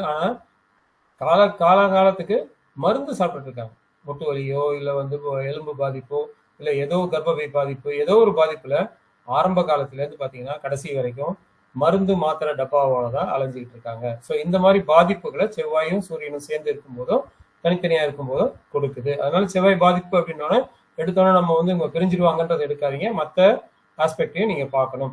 அந்த ஆஸ்பெக்ட்ல என்னென்ன வரும் உங்களுக்கு? ஒண்ணு, ஜாதகர் வெளிநாட்டுல இருக்கலாம், இந்த அம்மா வந்து உள்நாட்டுல இருக்கலாம். ஜாதகி வந்து அரசு பணியில இருக்கலாம், அவர் வந்து வேலை இல்லாம இருக்கலாம். அடுத்து ஜாதகர் வந்து 2 பேருமே பிரிஞ்சு போறதுக்கான வாய்ப்புகளும் உண்டு. இல்ல ஆக்சிடென்ட் நடக்கிறதுக்கு வாய்ப்புகள் உண்டு. இல்ல 2 பேருமே மருந்து சாப்பிட்டுட்டு லைஃப் லாங் லைஃப் ஓட்டுறதுக்கு வாய்ப்புகள் உண்டு. இதுதான் செவ்வாயால வரக்கூடிய செவ்வாய் சூரியன் இல்ல செவ்வாயால வரக்கூடிய பாதிப்பு அப்படின்னு நம்ம எடுத்துக்கலாம். ஓகே. ஸோ நீங்க ஜாதகம் பார்த்து சொல்லும் போது இந்த மாதிரி பாதிப்புகள் இருந்ததுன்னா அவங்க திருமணம் பண்ணணும்னு நினைச்சாங்கன்னா இந்த பாதிப்புகள் வரும் அப்படின்றத அவங்களுக்கு சொல்லிட்டீங்கன்னா ஒரு ஜோதிடரை நாம ஜெயிச்சிடலாம். ஸோ நாளைக்கு வந்து லவ் மேரேஜ் பண்ணிட்டு வராங்க, இல்ல லவ் மேரேஜ் இருக்கு, இல்ல குடும்பத்துல 2 பேருமே சொந்தக்காரங்க, நான் வந்து கல்யாணம் பண்ணியே ஆகணும் ஒருத்த காலில் நிக்கிறாங்க. அந்த மாதிரி கேசஸ்ல கண்டிப்பா இவங்களுக்கு இதை நீங்க சொல்லிட்டீங்கன்னா போதும், அவங்க அட்லீஸ்ட் உங்களை ஒரு ஜோதிடரா உங்களை அப்ரிஷியேட் பண்ணுவாங்க. இல்ல நம்ம நல்ல ஜாதகமா சொந்த பந்தம் இல்ல, லவ் மேரேஜ் இல்லைன்னும் போது இந்த மாதிரிலாம் வர்றதுக்கு வாய்ப்பு இருக்கு. நீங்க வேற ஜாதகத்தை பாருங்க. ஏன்னா பொருத்தம் வெளியில நிறைய பேர் பார்த்துட்டு வருவாங்க. இங்க அங்க 10 பொருத்தத்துல வந்து 8 பொருத்தம் இருக்குன்னு சொல்றாரு, நீங்க வந்து இப்படி சொல்றீங்களே, வேண்டாம்னு சொல்றீங்களே, ஏன் வேண்டாம்னு சொல்றீங்க அப்படின்னு நம்ம காரணம் சொல்றதுக்கு இது உங்களுக்கு உதவியா இருக்கும். பாருங்க, இந்த ஜாதகம் பாருங்க. திருமணம் ஆகி 6 வருஷத்துல 2 பேருக்குமே வந்து சூரியனும் செவ்வாயும் சேர்ந்தே இருக்காங்க. 2 பேருக்குமே சூரியன் செவ்வாய் சேர்ந்திருக்காங்க. இங்க இந்த பெண்மணிக்கு வந்து லக்னத்திலேயே சேர்ந்திருக்கு, அவருக்கு 10ஆம் இடத்துல சேர்ந்திருக்கு. அவ்வளவுதான், சூரியன் செவ்வாய் சேர்ந்திருக்கு. இவங்க திருமணம் பண்ணிக்கிட்டாங்க. 25 வருஷம் நல்ல வாழ்க்கை நடந்துட்டு தான் இருக்கு. ஆனா என்ன ப்ராப்ளம்? இந்த அம்மாவுக்கு கல்யாணம் ஆகி ஒரு 6 வருஷத்துல கிட்னி ப்ராப்ளம் வந்து ஒரு கிட்னி வந்து ஃபெயிலியர் அடிச்சு மருந்து மாத்திரைகள் சாப்பிட்டுட்டு வாழ்க்கையை நடத்திட்டு இருக்காங்க. காலு கீழெல்லாம் வீங்கி இப்ப பாத்தீங்கன்னா ஒரு பரிதாபமான நிலைமைகள் தான். ஆனா லைஃப் ஓடுது. ஸோ செவ்வாய் வந்து எந்த விதத்துல அவர் தோஷங்களை கொடுக்குறாரு அப்படின்னு பார்க்கும்போது நம்ம இந்த நான் சொன்ன இந்த 5-6 பாயிண்டை நீங்க வந்து எடுத்துக்கலாம். பொதுவா சொல்றது என்ன சொல்றாங்க? இடுகதிர் கூடி எங்கிருந்தாலும் சூரியன் செவ்வாய் சேர்ந்து எங்கிருந்தா அது விதவா யோகம் அப்படின்றாங்க. அது விதவா யோகத்தை கொடுக்கறது இல்லை. அது நல்லபடியாவே அவங்கள வச்சிட்டு இருக்கு. அதுதான் சொல்ல வர்றாங்க. பொருத்தம் சரியாக பார்த்திருந்தால் இந்த நிலைமை வருவதில்லை. மேலும் இருவருக்கு இந்த தொடர்பு இருக்கும்போது இரத்த சம்பந்தமான நோய் கொடுக்குது, வாழ்நாள் முழுதும் மருந்து சாப்பிட்டுட்டு வாழ வைக்குது, இல்ல கர்ப்பப்பை தொந்தரவு கொடுக்குது, இல்ல ஒருத்தருக்கு அரசு உத்தியோகத்தை கொடுத்து அடுத்தவங்களுக்கு வெளிநாட்டுக்கு அனுப்பிச்சிருது, மனைவிக்கு அதிகாரமான பதவியை கொடுத்து கணவனுக்கு வேலை இல்லாம செய்யறது. இது இல்லாத பட்சத்துல 2 பேரையும் பிரிச்சு விடுது, இல்ல ஆக்சிடென்ட் நடக்கிறது, அதெல்லாம் கூட நடக்குது. ஸோ இது எந்த இடத்துல இருக்குன்றத பார்த்துக்கிட்டு அதுக்கேற்ற மாதிரி நீங்க பலன்களை சொல்லுங்க. எடுத்தோடனே சூரியன் செவ்வாய் சேர்ந்து இருந்ததுன்னா விதவா யோகம் அப்படின்னு எடுக்காதீங்க. ஓகே, இது வரைக்கும் சொன்ன கான்செப்ட்ல உங்களுக்கு டவுட் இருந்தா கேளுங்க. செவ்வாய் தோஷம், செவ்வாய் பாதிப்பு அப்படின்றது அந்த கான்செப்ட் முடிஞ்சிருச்சு. அடுத்து நம்ம இந்த கான்செப்ட் போயிடும். யாருக்கு கலத்திரம் தன் தகுதியை விட குறைந்த உள்ள ஜோடியை சேர்க்க வேண்டும் அப்படின்ற கான்செப்ட் போயிடும். கொஞ்ச நேரம் இதை ஆஃப் பண்ணிடுறேன். டவுட் இருந்தா கிளியர் பண்ணிட்டு அடுத்ததுக்கு நம்ம போகலாம். சொல்லுங்க. வணக்கம் சார். சூரியன் செவ்வாய் கேந்திரத்தில் இருந்தாலும் பாதிப்பு கொடுக்குங்களா சார்? ஆமாம்மா, பாத்துக்கோங்க. இப்ப நம்ம கேந்திரத்துல இருக்கிறதா நம்ம பார்த்தோம். லக்னத்துக்கு 10ல தானே சூரியன் செவ்வாய் இருக்கு. இல்ல கோணத்தில் இருந்தாலும் சார் பார்த்தோம். அது 5ல இருந்தாலும் பாதிப்பு கொடுக்குதுமா, கொடுக்கும். எந்த மாதிரி பாதிப்பு அதுதான் நம்ம பார்க்கணும். அது வந்து விதவா யோகமா இல்ல சூரியன் செவ்வாய் இங்க இருந்தாலும் பார்க்கணுமே, அது விதவா யோகமா இல்ல, அது எந்த மாதிரி பாதிப்பு? இந்த ஜாதகத்துல 6ஆம் அதிபதி சம்பந்தப்பட்டிருக்கான்னு பாருங்க, இல்ல 8ஆம் அதிபதி சம்பந்தப்பட்டிருக்கான்னு பாருங்க. 6ஆம் அதிபதி சம்பந்தப்பட்டு கொடுக்க போகுது, 8ஆம் அதிபதி சம்பந்தப்பட்டுச்சுன்னா ஆக்சிடென்ட் கொடுக்க போகுது, 12ஆம் அதிபதி சம்பந்தப்பட்டுச்சுன்னா வெளிநாட்டுக்கு அனுப்ப போகுது. 10ஆம் இடத்துல சம்பந்தப்படும் போது ஒருத்தருக்கு வேலையை கொடுக்கறது இல்ல, இன்னொருத்தருக்கு வேலையை கொடுக்குது. அவ்வளவுதான், அந்த மாதிரி இருக்கு. வேற யாருக்காவது டவுட் இருக்கா அதுல?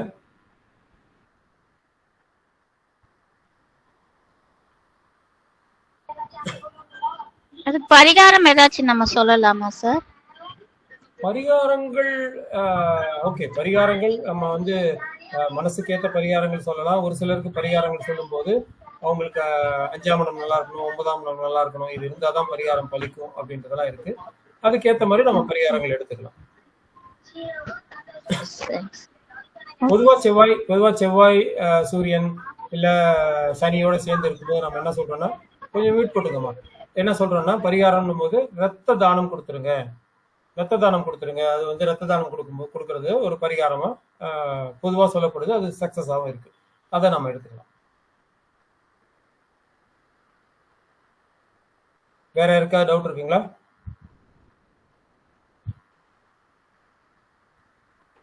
இல்லைங்க சார், தெளிவா புரிஞ்சுச்சா? இன்னும் வேற யாராவது ஒருத்தர் சொல்லுங்க. தெளிவா புரிஞ்சுதுன்னா நம்ம அடுத்ததுக்கு போயிடலாம்.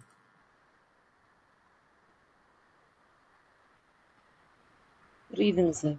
ஓகேம்மா, ஓகே, நம்ம அடுத்ததுக்கு போயிடலாம். Okay, good. ஏன்னா பொதுவா பார்க்கும்போது பார்த்தீங்கன்னு வச்சுங்களேன், நம்ம ஒன்றும் டவுட் இருந்ததுன்னா சரி புரிஞ்சுக்க ஆரம்பிச்சுக்கலாம்னு அர்த்தம். இல்லை யாருமே டவுட் கேட்கலாம், ஒண்ணுமே புரியலன்னு அர்த்தம் ஆயிடும். அதுதான், வேற ஒன்றும் இல்லை. நல்லா புரியுற மாதிரி இருந்துச்சு சார், ஒன்றும் பிரச்சனை இல்லை. சொல்லுங்க, அடுத்தது போங்க. தேங்க்யூ. ஓகே, யாருக்கு இது அடுத்த இம்பார்ட்டன்டான கான்செப்ட். இதை நல்லா உள்வாங்கிக்கங்க, எழுதிக்கணும்ன்றத எழுதிக்கங்க. இம்பார்ட்டன்டான கான்செப்ட் இது. ஓகே, யாருக்கு கலத்திரம் தன் தகுதியை விட குறைந்த தகுதி உள்ள ஜோடியை சேர்க்க வேண்டும்? சொல்லுங்க, யாருக்கு தன் தகுதியை விட குறைந்த தகுதி உள்ள கலத்திரத்தை சேர்க்கணும் அப்படின்னு சொல்லுங்க. அதாவது இப்போ நார்மலா இப்போ எடுக்கணும்னா டெண்டுல்கர் எடுத்துங்க, 5 வயசு வித்தியாசம். ஒருத்தருக்கு மனைவி வந்து அதிக வயசு, கணவர் வந்து குறைந்த வயசு. இல்லை ஒருத்தர் நல்லா படிச்சவங்க, இல்லை ஒருத்தர் வந்து நல்லா படிக்காதவங்க. அந்த மாதிரி ஏதோ ஒரு விதத்துல குறைகள், சின்ன சின்ன குறைகள். இல்லை வந்து ஒருத்தருக்கு கம்மியாகவும், ஒருத்தர் நல்ல வெள்ளையா இருப்பாங்க, ஒருத்தர் நல்லா கருப்பா இருப்பாங்க. இல்லை ஒருத்தர் நல்ல உயரமா இருப்பாங்க. அமிதாப் பச்சன் எடுத்துங்களேன், அமிதாப் பச்சன் ஜெயபாரதி எடுத்துங்க, அவங்க எப்படி இருக்காங்க? ஒருத்தர் நல்ல உயரம், இன்னொருத்தர் நல்லா உள்ளம். ஸோ ஏதோ ஒரு விதத்துல இவங்களுக்குள்ள ஒரு சின்ன வித்தியாசங்கள் இருக்குன்னு சொல்ல வரோம், அவ்வளவுதான். குறைந்த தகுதி உள்ளன்னு நம்ம எடுத்துக்க வேண்டாம், ஒரு வித்தியாசம் இருக்கு, வித்தியாசம் உள்ள கலத்திரம் அமையுது அப்படின்னு எடுத்துக்கலாம்.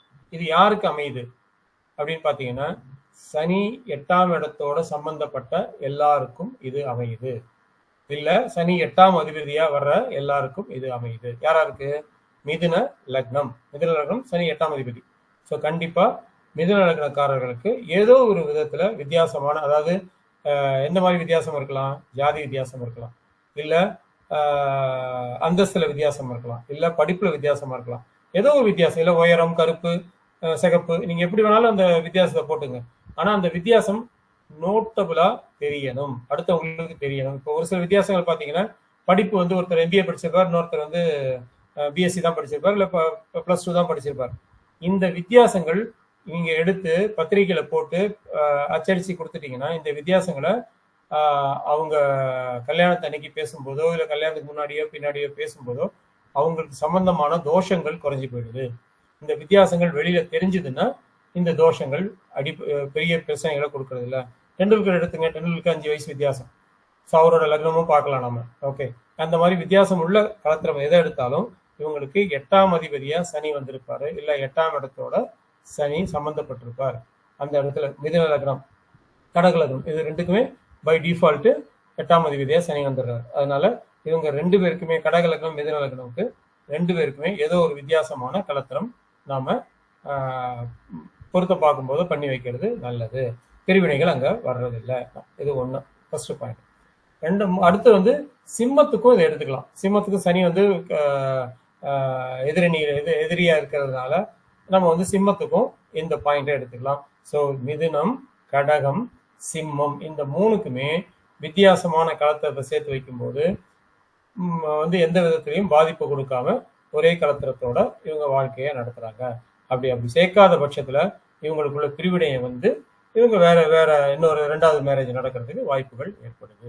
ஸோ இது பொதுவாக பார்த்தீங்கன்னா மிதுன லக்னத்துக்கும் கடக லக்னம், சிம்ம லக்னத்துக்கு சிம்ம லக்னம்னு எடுத்தாலே நம்ம வந்து காதல் ஃபெயிலியர் இருக்கலாம், இவங்களுக்கு வந்து 2ஆம் திருமணம் அப்படின்றத நம்ம வந்து பை டிஃபால்ட்டாக போட்டுட்டு போயிட்டே இருக்கோம்.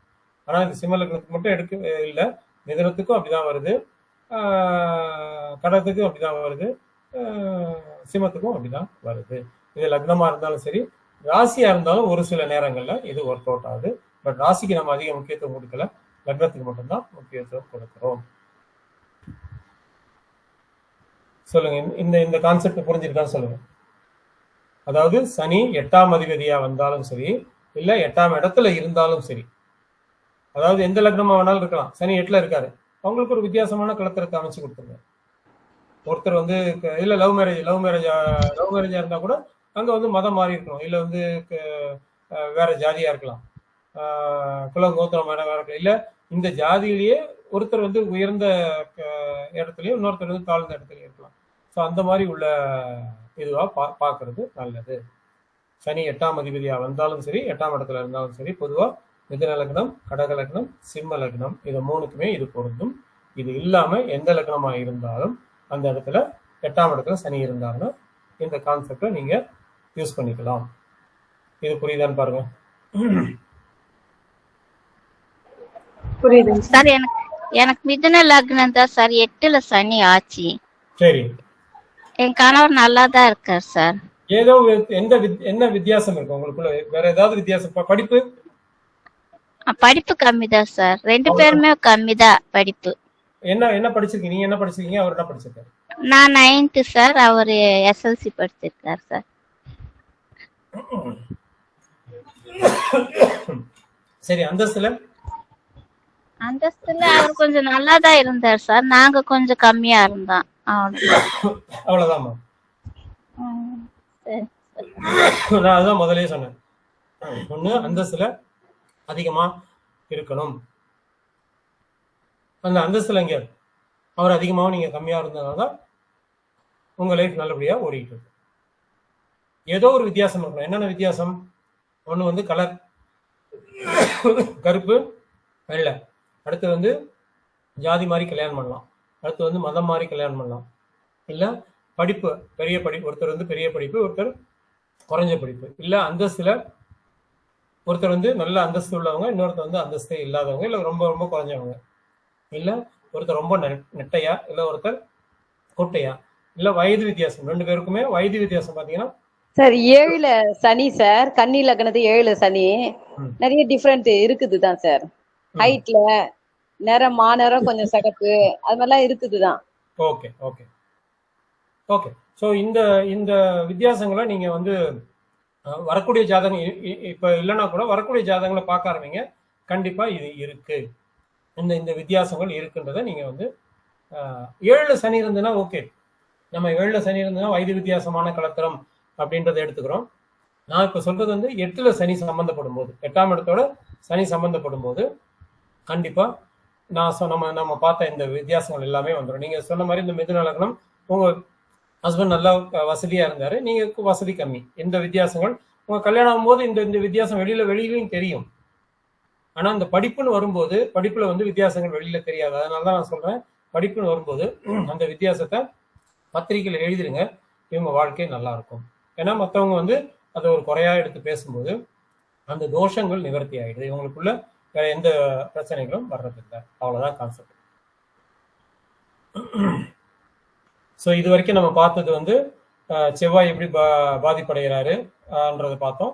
அடுத்து வந்து யாருக்கு தன்னை விட, அதே மாதிரி சூரியன் செவ்வாய் இருக்கும்போது அங்கே எப்படி வித்தியாசமான விஷயங்கள் நடக்குது அப்படின்றத பார்த்தோம்.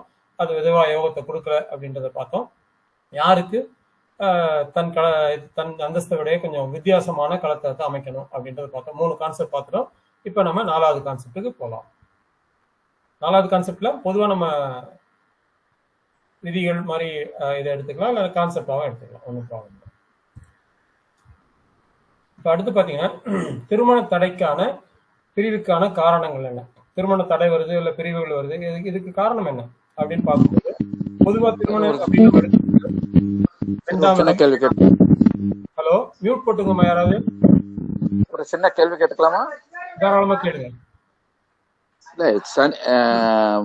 கடகம் சிம்மம் மிதுனம் 3 லக்கணத்துக்கு செவ்வாய் இதை சொல்லணும்ல சார்? ஆமா கொஞ்சம் சார் கொஞ்சம் கரெக்ட் எடுக்கிறேன். ஓகே ஓகே, நம்ம அப்புறம் கூட கேளுங்க, ஒன்றும் ப்ராப்ளம். Okay fine.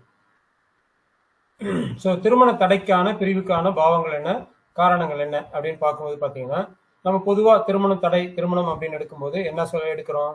2ஆம் இடத்தையும் 7ஆம் இடத்தையும் எடுக்கிறோம். இங்க 2ஆம் இடம் 7ஆம் இடம் அப்படின்னு எடுக்கும்போது காலபுருஷ தத்துவத்துப்படி 2ஆம் இடம் 7ஆம் இடம் எடுக்கும்போது இவங்க 2 பேருமே ஒருத்தருக்கு ஒருத்தர் 6 8 இருக்கிறாங்க இல்லையா? ஆனா இங்க 2ஆம் அதிபதியும் 7ஆம் அதிபதியும் கெடாம இருக்கணும், எந்த விதத்திலையும் கெடாம இருக்கணும்.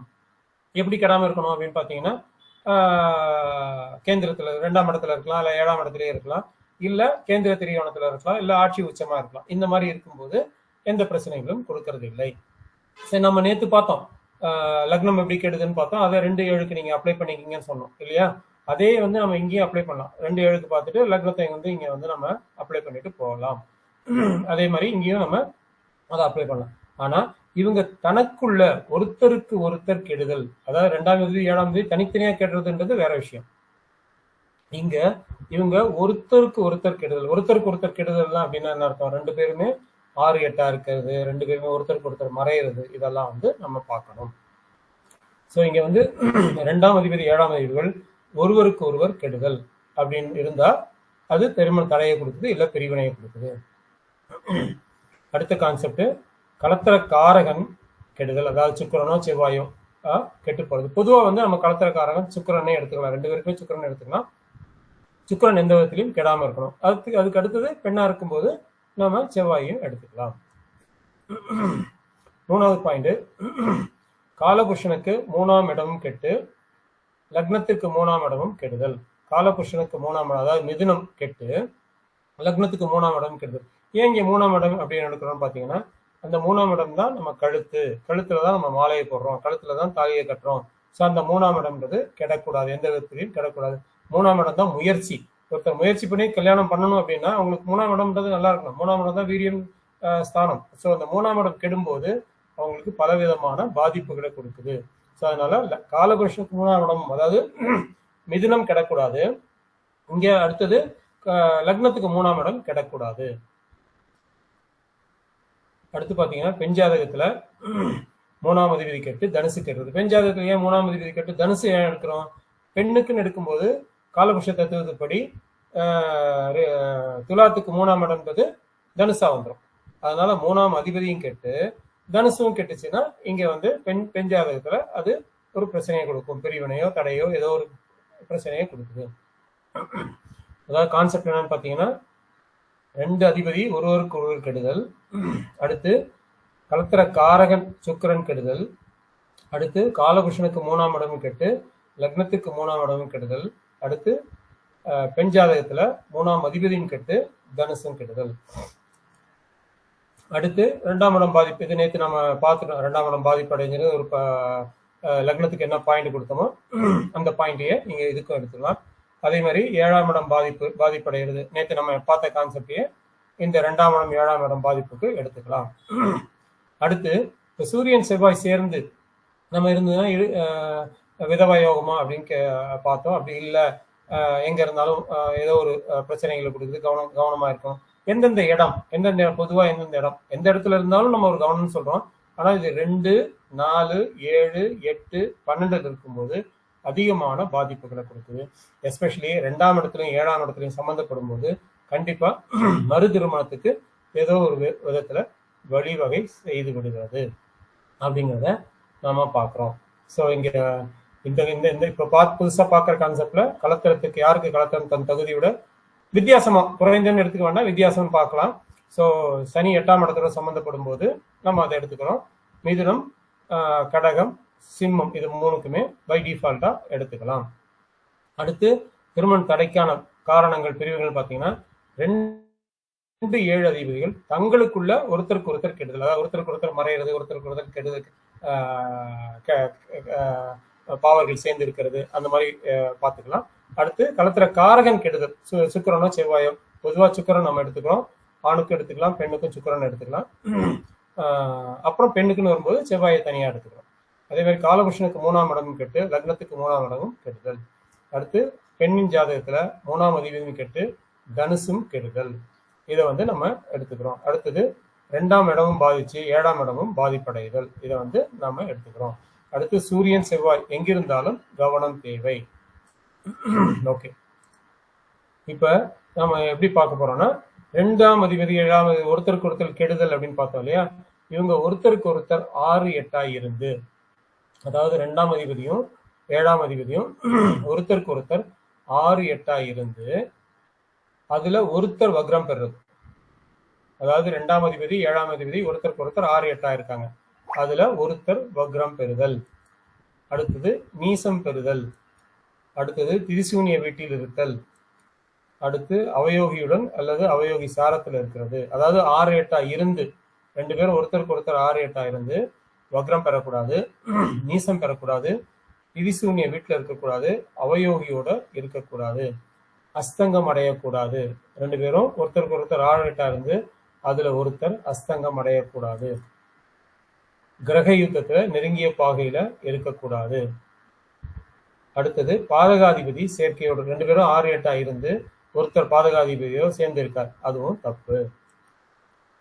ஓகே, இது எல்லாமே ஏதோ ஒரு விதத்துல பாதிப்புகளை கொடுக்குது. அதாவது 2, 7 அதிபதிகள் ஒருத்தருக்கு ஒருத்தர் 6, 8 இருந்து ஒருத்தர் வக்ரமாறது, இல்ல ஒருத்தர் நீசமாறது, இல்ல ஒருத்தர் திரிசூனிய வீட்டுல இருக்கிறது, இல்ல ஒருத்தர் அவயோகி சாரத்துல இருக்கிறது, இல்ல அவயோகியோட சேர்ந்து இருக்கிறது, இல்ல அஸ்தங்கம் அடைகிறது, அதாவது நெருங்கிய பாகையில இருக்கிறது, கிரக யுத்தத்துல இருக்கிறது, பாதகாதிபதி சேர்க்கையில இருக்கிறது. ஓகே, அதே மாதிரி பாத்தீங்கன்னா 2, 7 அதிபதிகள் 6, 8 இருந்து, ஓகே இது எதுவுமே இல்லை, நம்ம இதை விட்டுருங்க. இது இல்லாம 2, 7 நார்மலா வந்து ஜாதகத்துல 2, 7, 6, 8 இருக்காங்க, இவங்க எதுவுமே இல்லை. ஆனா அந்த நேரத்துல தசாபுத்தி வந்தாலும் திருமணம் செய்யக்கூடாது. 2, 7 அதிபதிகள் 6, 8 இருந்து அவங்களுக்கு தசாபுத்தி நடக்கும்போது திருமணம், அந்த புத்தி முடியும் வரைக்கும் இவங்களை வந்து தள்ளி போட சொல்லுங்க, திருமணத்தை தள்ளி போட சொல்லுங்க. 2, 7ஆம் அதிபதிகள் 6, 8 இருந்து 6, 8 இருந்து நம்ம வந்து ராசி கட்டத்திலையும் எடுத்துக்கலாம், அம்ச கட்டத்திலையும் எடுத்துக்கலாம். இதுல ஏதாவது புரியுதான்னு பாருங்க, புரியலாம் கேளுங்க. ஐயா 2, 7 அதிபதி ஒருவராக வந்தா ஒருவரா வந்தா நம்ம இந்த பிரச்சனையே வராது உங்களுக்கு. 2, 7க்கு ஒருவரா வந்தா 2 லக்னத்துக்கு தான் வரப்போகுது இல்லையா. 2, 7க்கு ஒருவரா வந்தா ஒரே 2 லக்னத்துக்கு தான் இந்த மாதிரி வரப்போகுது. அப்படி வரும்போது அவங்க எந்த விதத்துல நம்ம அதை பார்த்துட்டோம். 2ஆம் அதிபதி எந்த விதத்திலையும் கிடக்கூடாது, 7ஆம் அதிபதி கிடக்கூடாதுன்னு பார்த்துட்டோம். எப்படி கிடக்கூடாது? நேற்று நம்ம என்னென்ன பார்த்தோம்? நீசம் ஆகக்கூடாது, நீசர் வீட்டுல இருக்கக்கூடாது, நீச சாரம் வாங்கக்கூடாது, 8ஆம் அதிபதி சாரம் வாங்கக்கூடாது, 12ஆம் அதிபதி சாரம் வாங்கக்கூடாது, 12ஆம் இடத்துல இருக்கக்கூடாது. அது எப்படி 2ஆம் அதிபதியோ 7ஆம் அதிபதியோ கிடக்கூடாது அப்படிங்கிறத நேற்று பார்த்தோம். இன்னைக்கு நம்ம பாக்குறது இவங்க 2 பேருமே 6, 8 இருந்து, அதாவது தனித்தனியான 2ஆம் அதிபதி 7ஆம் அதிபதி வேற வேற ஆளா இருந்தா அங்க ஒன்னா இருக்கும்போது அவர் கெட்டு போனார்னா கண்டிப்பா அதுவும் பிரச்சனையைத்தான் கொடுக்கும். சரிங்க, யாருக்காவது இதுல டவுட் இருக்கான்னு சொல்லுங்க, நம்ம இல்லாட்டி அடுத்த ஸ்கிரீன் போயிடலாம்.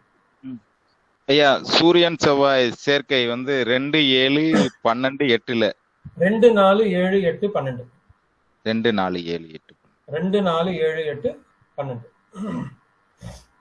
மத்த இடத்துல இருந்தா பெரிய தோஷம் இல்ல. மற்ற இடத்துல இருந்தா தோஷங்கள்ன்றது இல்ல, அது பாதிப்பை கொடுக்குது அப்படின்றத நம்ம எடுத்துக்கலாம். அதுக்கேற்ற மாதிரி அடுத்த ஜாதகத்துல இவங்க இணையாம இருக்கிறதா பார்க்கணும். சரிங்க. அப்படி இணைஞ்சிருந்தாங்கன்னா நம்ம சொன்ன மாதிரி ஒண்ணு வந்து ஹஸ்பண்ட் வேலை இல்லாம இருந்தாருன்னா இணைச்சிடலாம். இல்ல வந்து ஹஸ்பண்ட் வந்து மிலிட்டரியில ஒர்க் பண்றாரு, இந்த மாதிரி இங்க இருக்க போகுது, தாராளமா இணைச்சிக்கலாம். இல்ல ஹஸ்பண்ட் வெளியூர்ல இருக்க போறாரு, இந்த மாதிரி இங்க இருக்க போகுது, தாராளமா இணைச்சிக்கலாம். இல்ல ஹஸ்பண்ட் வந்து டாக்டர், இவர் வந்து கம்பவுண்டரா இருக்காரு, இல்ல வேலை இல்லாம இருக்காரு, தாராளமா இணைச்சிக்கலாம். இது இல்லாத பட்சத்துல இவங்களுக்கு வந்து நோயை கொடுத்துரும், இல்ல இவங்களுக்கு வந்து ஆக்சிடென்ட்டை கொடுத்துரும், இல்ல இவங்களுக்கு வந்து முட்டு வெளியை கொடுத்துரும், இவங்களுக்கு பிரிவினையை கொடுத்துரும் அப்படின்ற மாதிரி எடுத்துக்கலாம்.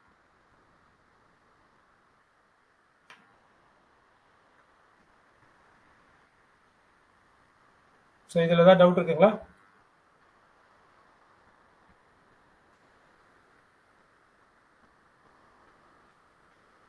ஓகே,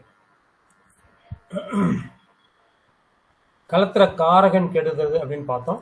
கலத்திர காரகன் எப்படி கெடுறாரு அப்படின்றத நம்ம பார்க்கலாம். இங்க கலத்திர காரகன் அப்படின்னு எடுத்துக்கிட்டீங்கன்னா சுக்கிரன் அப்படின்னு எடுத்துங்க. கலத்திர காரகன் சுக்கிரன் வந்து இங்க நீசம் ஆயிட்டாரு.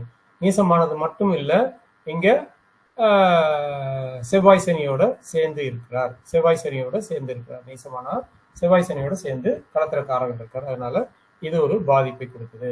அதாவது களத்திராதிபதி அல்லது களத்திர காரகன் நீசம் அல்லது 6, 8, 12 இருந்தா களத்திர தோஷம் உண்டு அப்படிங்கிறது பாயிண்ட்.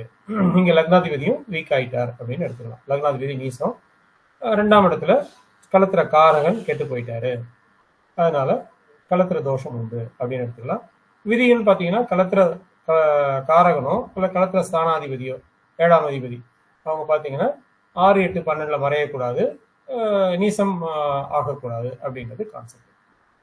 ஓகே, இங்க இன்னொரு விதியை நம்ம எடுத்துக்கலாம். என்ன விதி அப்படின்னா 7ஆம் இடத்துல பாவர்கள் இருந்து 7ஆம் அதிபதி பாவர்களை கூடினால் 7ஆம் இடத்துல பாவர்கள் இருந்து 7ஆம் அதிபதி பாவர்களை கூடினால் அங்க ஒரு திருமணம் சார்ந்த விஷயத்துல பிரச்சனைகள் உண்டு, 2 திருமணம் ஆகிறதுக்கு வாய்ப்புகள் உண்டு அப்படின்னு எடுத்துக்கலாம். இந்த விதி மறுபடியும் சொல்றேன். 7ஆம் அதிபதி பாவர்கள் கூடி 7ஆம் இடத்தில் பாவர்கள் இருப்பது. 7ஆம் அதிபதி பாவர்கள் கூடி 7ஆம் இடத்துல பாவர்கள் இருப்பது. ஓகே, நம்ம ஏற்கனவே இன்னொரு விதி பார்த்தோம். என்ன விதி பார்த்தோம்? அதாவது பெண் ஜாதகமா இருந்ததுன்னா தனுசு பாதிப்படையக்கூடாது அப்படின்னு பார்த்தோம். இங்க பாருங்க, தனுசு பாதிப்படைஞ்சிருக்கா? செவ்வாய் பாக்குறாரா? ராகு 11ஆம் பார்வையா 3ஆம் பார்வையா தனுசை பாக்குறாரா? இது பெண் ஜாதகம் எடுத்துக்கிட்டோம்னா தனுசு பாதிப்படைஞ்சிருக்குன்னு எடுத்துக்கலாமா? எடுத்துக்கலாம். ஓகே, 3ஆம் இடம் பாதிப்படையக்கூடாது. 3ஆம் இடம் பாதிப்படைஞ்சிருக்கா? 3ஆம் இடத்துல நீச சூரியன் இருக்கார், லக்னாதிபதியை அங்க உட்கார்ந்து இருக்கார். ஸோ 3ஆம் இடம் பாதிப்படைஞ்சிருக்கு. 3ஆம் அதிபதி எப்படி இருக்காரு? அவரு நீசமாயிட்டாரு. ஸோ 3ஆம் இடமும் பாதிச்சு தனுசும் பாதிச்சிருச்சு அப்படின்னு எடுத்துக்கலாம். ஓகே, இது ஆண் ஜாதகமா எடுத்துங்க. ஆண் ஜாதகமா எடுத்ததுன்னா என்ன சொல்றோம்? காலபுருஷனுக்கு 3ஆம் இடம் பாதிப்படையக்கூடாது. காலபுருஷனுக்கு 3ஆம் இடம் எது? இங்க மிதுனம். இங்க சனி 10ஆம் பார்வையா மிதனத்தை பார்த்துருவாரு. சனி 10ஆம் பார்வையா மிதனத்தை பார்க்கறாரு. கேது இங்க 3ஆம் பார்வையா மிதனத்தை பார்த்துருவாரு. ஸோ மிதனமும் பாதிப்படைஞ்சிருக்கு. ஸோ மிதனமும் பாதிப்படைஞ்சிருக்கு, லக்னத்துக்கு 3ஆம் இடமும் பாதிப்படைஞ்சிருக்கு. ஆண் ஜாதகமா இருந்தாலும் இப்படி எடுத்துக்கலாம், பெண் ஜாதகமா இருந்தாலும் அந்த மாதிரியும் எடுத்துக்கலாம். அதனால இங்க 2 விதமா பாதிப்படைஞ்சிருக்கு. கண்டிப்பா இது ஒரு தோஷங்களை கொடுக்கும். ஓகே, இதுல இன்னொரு முக்கியமான ரூல் இருக்கு. இந்த ரூலை நீங்க மட்டும் தெரிஞ்சு வச்சுங்க. யாருக்கும் சொல்லி பயப்பட பண்ண வேண்டாம். இல்லை யாருக்காவது இதை சொல்லி இந்த மாதிரி தான் இருக்கும் கிளாஸ்ல சொல்லி கொடுத்தாங்க அப்படின்னு சொல்ல வேண்டாம். உங்களுக்கு மட்டும் யூஸ் பண்ணிக்கோங்க. என்ன ரூல் அப்படின்னா, செவ்வாய், சுக்கிரன், சனி 3 பேரும் சேர்ந்து இருந்தாங்கன்னா இவங்க ஒரு திருமணம் நின்று போன ஒரு கலத்திரத்தை திருமணம் பண்றது நல்லது. அதாவது திருமணம் நின்று போனது அப்படின்னு சொன்னோம்னா திருமணம் நிச்சயமாயி நின்று போனது, இல்லை ஒரு பொண்ணு இன்னொருத்தரை காதலிச்சுட்டு அவனை விட்டுட்டு வேற ஒரு ஆணை கைப்பிடிக்கிறது, இல்லை திருமணமாகி விவாகரத்தாகி கைப்பிடிக்கிறது, இல்லை திருமணமாகி கணவரோ மனைவியோ இறந்துட்டு இன்னொருத்தரை கைப்பிடிக்கிறது, எப்படி வேணாலும் நம்ம எடுத்துக்கலாம். ஸோ இந்த மாதிரி இந்த செவ்வாய், சனி, சுக்கிரன் இவங்க 3 பேரும் சேர்ந்து இருந்தால், எஸ்பெஷலி இந்த 2, 4, 7, 8, 12 இருக்கும்போது, இல்லை மகர வீட்டில் இருந்தாலும் மகர வீட்டோட தொடர்பு பெற்றாலும் நீங்க கண்டிப்பா இந்த விதியை யூஸ் பண்ணிக்கலாம். இதை வெளியில சொல்லி யாரையும் பயமுறுத்திடாதீங்க. இல்லை இது இப்படித்தான் இருந்தாகணும் அப்படின்ற கண்டிஷனை போட்டு இந்த விதியை வெளியில சொல்லாதீங்க. ஏன்னா இது கொஞ்சம் ஒரு சிலர் கொஞ்சம் கஷ்டங்களை கொடுக்கும், மனசு சங்கடப்படக்கூடிய ஒரு விஷயம். இதை வெளில சொல்லும் போது ஓகே இந்த மாதிரி சொல்லிட்டாங்களே அப்படின்ற ஒரு பாதிப்புகள் ஒரு ஜோதிடராக நமக்கு அது வரக்கூடாது அப்படின்னு நினைக்கிறேன். அவ்வளவுதான், வேற ஒன்றும் இல்லை. இந்த விதி ஒரு நல்ல விதி. இதை யூஸ் பண்ணிக்கலாம். ஓகே, இதுல ஏதாவது சம்பந்தம் சந்தேகம் இருக்குங்களா உங்களுக்கு?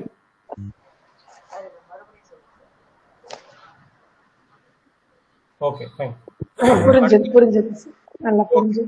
ஓகே, அடுத்தது குடும்பாதிபதியும் சுக்கிரனும் பாவர்கள் வீட்டில் இருக்க பாவிகளால் பார்க்கப்பட கடுமையான தோஷம். அதாவது குடும்பாதிபதியும் சுக்கிரனும் 2ஆம் அதிபதியும் சுக்கிரனும், இங்க 2ஆம் அதிபதின்றது உங்களுக்கு குரு இல்லையா? 2ஆம் அதிபதியும் சுக்கிரனும் எப்படி இருக்காங்கன்றத பாருங்க. இங்க 8ஆம் இடத்துல வந்திருக்காங்க. குடும்பாதிபதியும் சுக்கிரனும் 8ஆம் இடத்துல இருக்காங்க. அதை யார் பார்க்கிறா? சனி பார்க்கிறார். அதை சனி பார்த்துருவார். அதனால இவங்களுக்கு தோஷங்கள் கொடுக்கும். அதாவது இது ஒரு டிப்ஸாவே எழுதிக்கிங்க. நம்ம ஏற்கனவே சொன்ன இந்த 3-4 விதிகளையும் நீங்க டிப்ஸாவே எடுத்துக்கலாம். குடும்பாதிபதியும் சுக்கிரனும் பாவர்கள் வீட்டில் இருக்க, பாவிகளால் பார்க்கப்பட கடுமையான தோஷம். அதே மாதிரி 7 பாவர்கள் இருந்து 7ஆம் அதிபதி பாவர்கள் கூடினால் அதுவும் தோஷம். அந்த விதிகள் எல்லாத்தையுமே வந்து ஒரு டிப்ஸாவே நீங்க தனியா எழுதிங்க. அதே மாதிரி சுக்கிரன் செவ்வாய் சனி சொன்னதையும் டிப்ஸா எடுத்துக்கோங்க. ஓகே, இது புரியுதுங்களா? அடுத்த சார்ட் போயிடலாம். அடுத்த சார்ட் போயிடலாம். ஓகே, புரியுது. அதே மாதிரி நம்ம இப்ப சொன்னது ஏற்கனவே சொன்னதுதான். காலபுருஷனுக்கு 3ஆம் இடமும் கெட்டு லக்னத்திற்கு 3ஆம் இடமும் கெடுதல். இங்க பாருங்க, லக்னத்துக்கு 3ஆம் இடம் மிதுனம். மிதுனத்தை யார் பார்க்கிறா? சனி பார்க்கிறார். ஓகே, மிதுனத்தை சனி பார்க்கிறார். அதனால 3ஆம் இடம் லக்னத்துக்கு 3ஆம் இடம் கெட்டு போச்சு. காலபுருஷனுக்கு 3ஆம் இடம் கெட்டு போச்சு. லக்னத்துக்கு 3ஆம் இடமும் அதே வருது, மிதுனமாவே வருது. அதனால லக்னத்துக்கு 3ஆம் இடமும் கெட்டு போச்சு. ஸோ இந்த ஜாதகத்துல எந்த விதத்திலையும் ஏதோ ஒரு விதத்துல இது ஒரு பாதிப்பை கொடுக்குது அப்படின்றத எடுத்துக்கலாம். அடுத்த ஜாதகம் இதுல பாருங்க, 3ஆம் இடம் அப்படின்னும் போது 3ஆம் இடத்துல நீச சனி இருக்காரு. ஸோ 3ஆம் இடம் கெட்டு போச்சு. காலபுருஷனுக்கு 3ஆம் இடம் மிதுனமும் கெட்டு போச்சு. அந்த பக்கம் பார்க்கும்போது மிதுனமும் கெட்டு போச்சு. ஸோ அதனால இவங்களுக்கு திருமணம் டிலே ஆகும் அப்படின்னு சொல்லலாம். அதே மாதிரி பெண் ஜாதகம்னு எடுத்துக்கிட்டோம்னு வச்சுக்கோங்க, தனுசு பாதிக்கக்கூடாது. தனுசு இங்கே பாதிப்படைஞ்சிருச்சு. 3ஆம் இடம் லக்னத்துக்கு 3ஆம் இடம் பாதிப்படைஞ்சிருச்சு. ஸோ ஏதோ ஒரு விதத்துல பெண்ணுக்கு தனுசு பாதித்து 3ஆம் இடமும் பாதித்தாலும், இல்லை ஆணுக்கு மிதுனம் பாதித்து லக்னத்துக்கு 3ஆம் இடம் பாதித்தாலும் அது திருமண விஷயத்துல ஒரு பாதிப்பை கொடுக்குது. இதே மாதிரி பெண் ஜாதகத்துல அவன் சொன்ன பெண் ஜாதகத்துல 2 உதாரண ஜாதகங்கள் இருக்கு. இங்க பாத்தீங்கன்னா தனுசு பாதிக்கப்பட்டிருக்கு. தனுசு எப்படி பாதிக்கப்பட்டிருக்கு? செவ்வாய் பார்க்கிறாரு. லக்னத்துக்கு 3ஆம் இடத்துல செவ்வாய் சனி சேர்க்கை வந்துடுது. ஸோ லக்னத்துக்கு 3ஆம் இடத்துல செவ்வாய் சனி சேர்க்கை வந்துடுது. தனுசு பாதிக்கப்பட்டிருக்கு. சனி தனுசை பார்க்கிறார், செவ்வாயும் தனுசை பார்க்கிறார். இங்க குரு வந்து தன்னோட வீட்டை பார்க்கிறாரே, பலம் தானே அப்படின்னா அது பலன் சொல்றதுக்கு நம்ம எடுத்துக்கலாம். கண்டிப்பா குரு வந்து தன் வீட்டை பார்க்கறது பலம் தான். அவருக்கு பிரச்சனையை கொடுத்தா கூட அது சால்வ் பண்ணுவார் அப்படின்றத நம்ம எடுத்துக்கலாம். ஆனா இங்க சால்வ் பண்றதுக்கு முன்னாடி அந்த பிரச்சனைகள் நடக்கும் அப்படிங்கிறத நம்ம புரிஞ்சுக்கிறதுக்கு இந்த ஜாதகம் உதாரணமாக இருக்கு. ஸோ 2வது ஜாதகத்துல 3ஆம் இடம் பாதிக்கப்படக்கூடாது. 3ஆம் இடம் எப்படி இருக்கு? 3ஆம் அதிபதி எங்க இருக்காரு? 3ஆம் அதிபதி நீசமாயிட்டாரு. அடுத்தது தனுசு பாதிக்கப்பட்டிருக்கு. சனி எங்க இருக்காரு? தனுசு பாதிக்கப்பட்டிருக்கு. அதனால தனுசுவும் பாதித்து பெண் ஜாதகத்துல 3ஆம் அதிபதியும் பாதித்தா, 3ஆம் இடமும் பாதித்தால் உங்களுக்கு கண்டிப்பா ஒரு பிரச்சனைகள் இருக்கு அப்படின்றத சொல்லுது. ஓகே, 2ஆம் இடம் 7ஆம் இடம் பாதிப்பு. இது வந்து ஏற்கனவே நம்ம பார்த்தோம். அந்த விதிகள்லாம் எடுத்துக்கோங்க. ஏற்கனவே நம்ம என்ன பார்த்தோம்? 2ஆம் இடம் மீசமாகக்கூடாது, 2ஆம் அதிபதி சந்தியில நிற்கக்கூடாது, 7ஆம் அதிபதி சந்தியில நிற்கக்கூடாது, 7ஆம் அதிபதி திதி சுனியத்துல நிற்கக்கூடாது. அது மாதிரி ஒரு 10-15 விதிகள் நம்ம பார்த்துருப்போம். நேற்று பார்த்தது அந்த லக்னத்துக்கு லக்னாதிபதிக்கு பார்த்தது எல்லாத்தையுமே இங்க எடுத்து போட்டுக்குங்க. அது இல்லாம இங்க 2ஆம் இடத்தோடையோ இல்ல 7ஆம் இடத்தோடையோ செவ்வாய் சனி சேர்றது நம்ம ஏற்கனவே சொல்லியிருக்கோம். சூரியன் இருந்தாலும் பாதிப்பை கொடுக்குதுன்னு சொல்லியிருக்கோம். அதையும் சேர்த்துக்கோங்க. செவ்வாய் சனி இருக்கிறது, இல்ல செவ்வாய் சனி கேது தொடர்பு, இல்ல சந்திரன் செவ்வாய் கேது தொடர்பு, இல்ல செவ்வாய் சனி பிளஸ் பாவகிரகங்கள் சேர்றது பாடுறது, இந்த 4மே வந்து பிரச்சனைகளை தான் கொடுக்குது. எந்த விதத்துல 2ஆம் இடம் 7ஆம் இடம் பாதிக்குது அப்படின்னா நேற்று நம்ம பார்த்த அந்த ஒரு 10-15 பாயிண்டை எடுத்துக்கோங்க. அது இல்லாம 2ஆம் இடத்தோட சூரியன் செவ்வாய் சனி சேரும் போதும் பாதிப்பு கொடுக்குது. 2ஆம் இடத்துல சூரியனோட 2ஆம் அதிபதியும் சேரும் போது பாதிப்பு கொடுக்குது. இது மட்டும் இல்லாம இன்னும் நுணுக்கமான பாயிண்ட் எடுக்கணும்னா சூரியன் 2ஆம் அதிபதி சூரியன் சாரம் வாங்கி 2ஆம் இடத்துல இருந்தாலும் பாதிப்பு கொடுக்குது. 2ஆம் அதிபதி சேரலன்னு கூட எடுத்துக்காதீங்க. அங்க 2ஆம் அதிபதி சூரியனோட சாரம் வாங்கி 2ஆம் இடத்துல இருந்தாலும் அது பாதிப்பை கொடுக்குது. ஸோ நம்ம இங்க பார்க்குற உதாரண ஜாதகத்துல பாருங்க,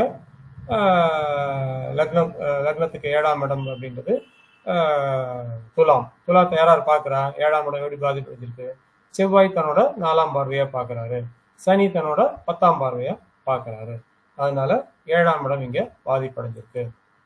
அடுத்த ஜாதகம் மேனகா காந்தி ஜாதகம். இது இங்க வந்து எப்படி பாதிப்படைஞ்சிருக்குன்றத பாருங்க. 2ஆம் இடம், இந்த அம்மாவுக்கு 2ஆம் இடம்ன்றது சிம்மம் தான். சிம்மம் வந்து பாதிப்படையில, குரு இருக்காரு, நல்லா இருக்காரு, நம்ம அப்படி எடுத்து நார்மலா சொல்லுவோம். ஆனா இங்க பாருங்க, 2ஆம் இடத்துக்கு சூரியன் அங்க இருக்காரு, சூரியன் இருக்கிறத செவ்வாய் பார்த்துடுறாரு, சனியும் பார்த்துடுறாரு. ஸோ இவங்களுக்கு திருமணமாச்சு, குரு திருமணத்தை கொடுத்துட்டாரு, 2ஆம் இடத்துல இருந்து திருமணத்தை கொடுத்துட்டாரு. ஏன்னா அவர் 9ஆம் அதிபதி, பாக்கியத்தை கொடுக்கணும், பாக்கியத்தை கொடுத்துட்டாரு. ஆனால் கொடுத்த பாக்கியத்தை எடுத்துட்டாரு.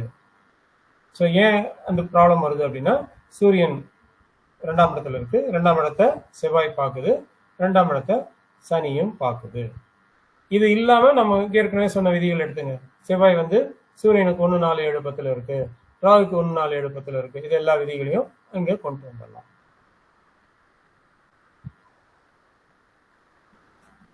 அடுத்த ஜாதகம் பாருங்க. இதுல 2ஆம் அதிபதி சனி, சந்திரன் 2ஆம் இடத்துல சந்திரன் இருக்காரு. சந்திரனை செவ்வாய் 8ஆம் பார்வையா பார்த்துடுறாரு. சந்திரன் செவ்வாய் 7ல இருக்காரு, 8ஆம் பார்வையா 2ஆம் இடத்தை பார்த்துடுறாரு. அது இல்லாம கேதுவும் தன்னோட 3ஆம் பார்வையா 2ஆம் இடத்தை பார்த்துடுறாரு. அதனால அங்க பாதிப்புகள். இந்த ஜாதகத்தில் எடுத்துங்க, 7ஆம் இடத்துல கேது இருக்காரு, சனி பார்க்கிறாரு, செவ்வாய் பார்க்கிறாரு. ஸோ சனி செவ்வாய் கேது சம்பந்தப்பட்டாலும் 2ஆம் இடத்துல 7ஆம் இடத்துல சம்மந்தப்படும் போது அது ஒரு பிரச்சனைகளை கொடுக்குது அப்படின்றத பார்க்கணும்.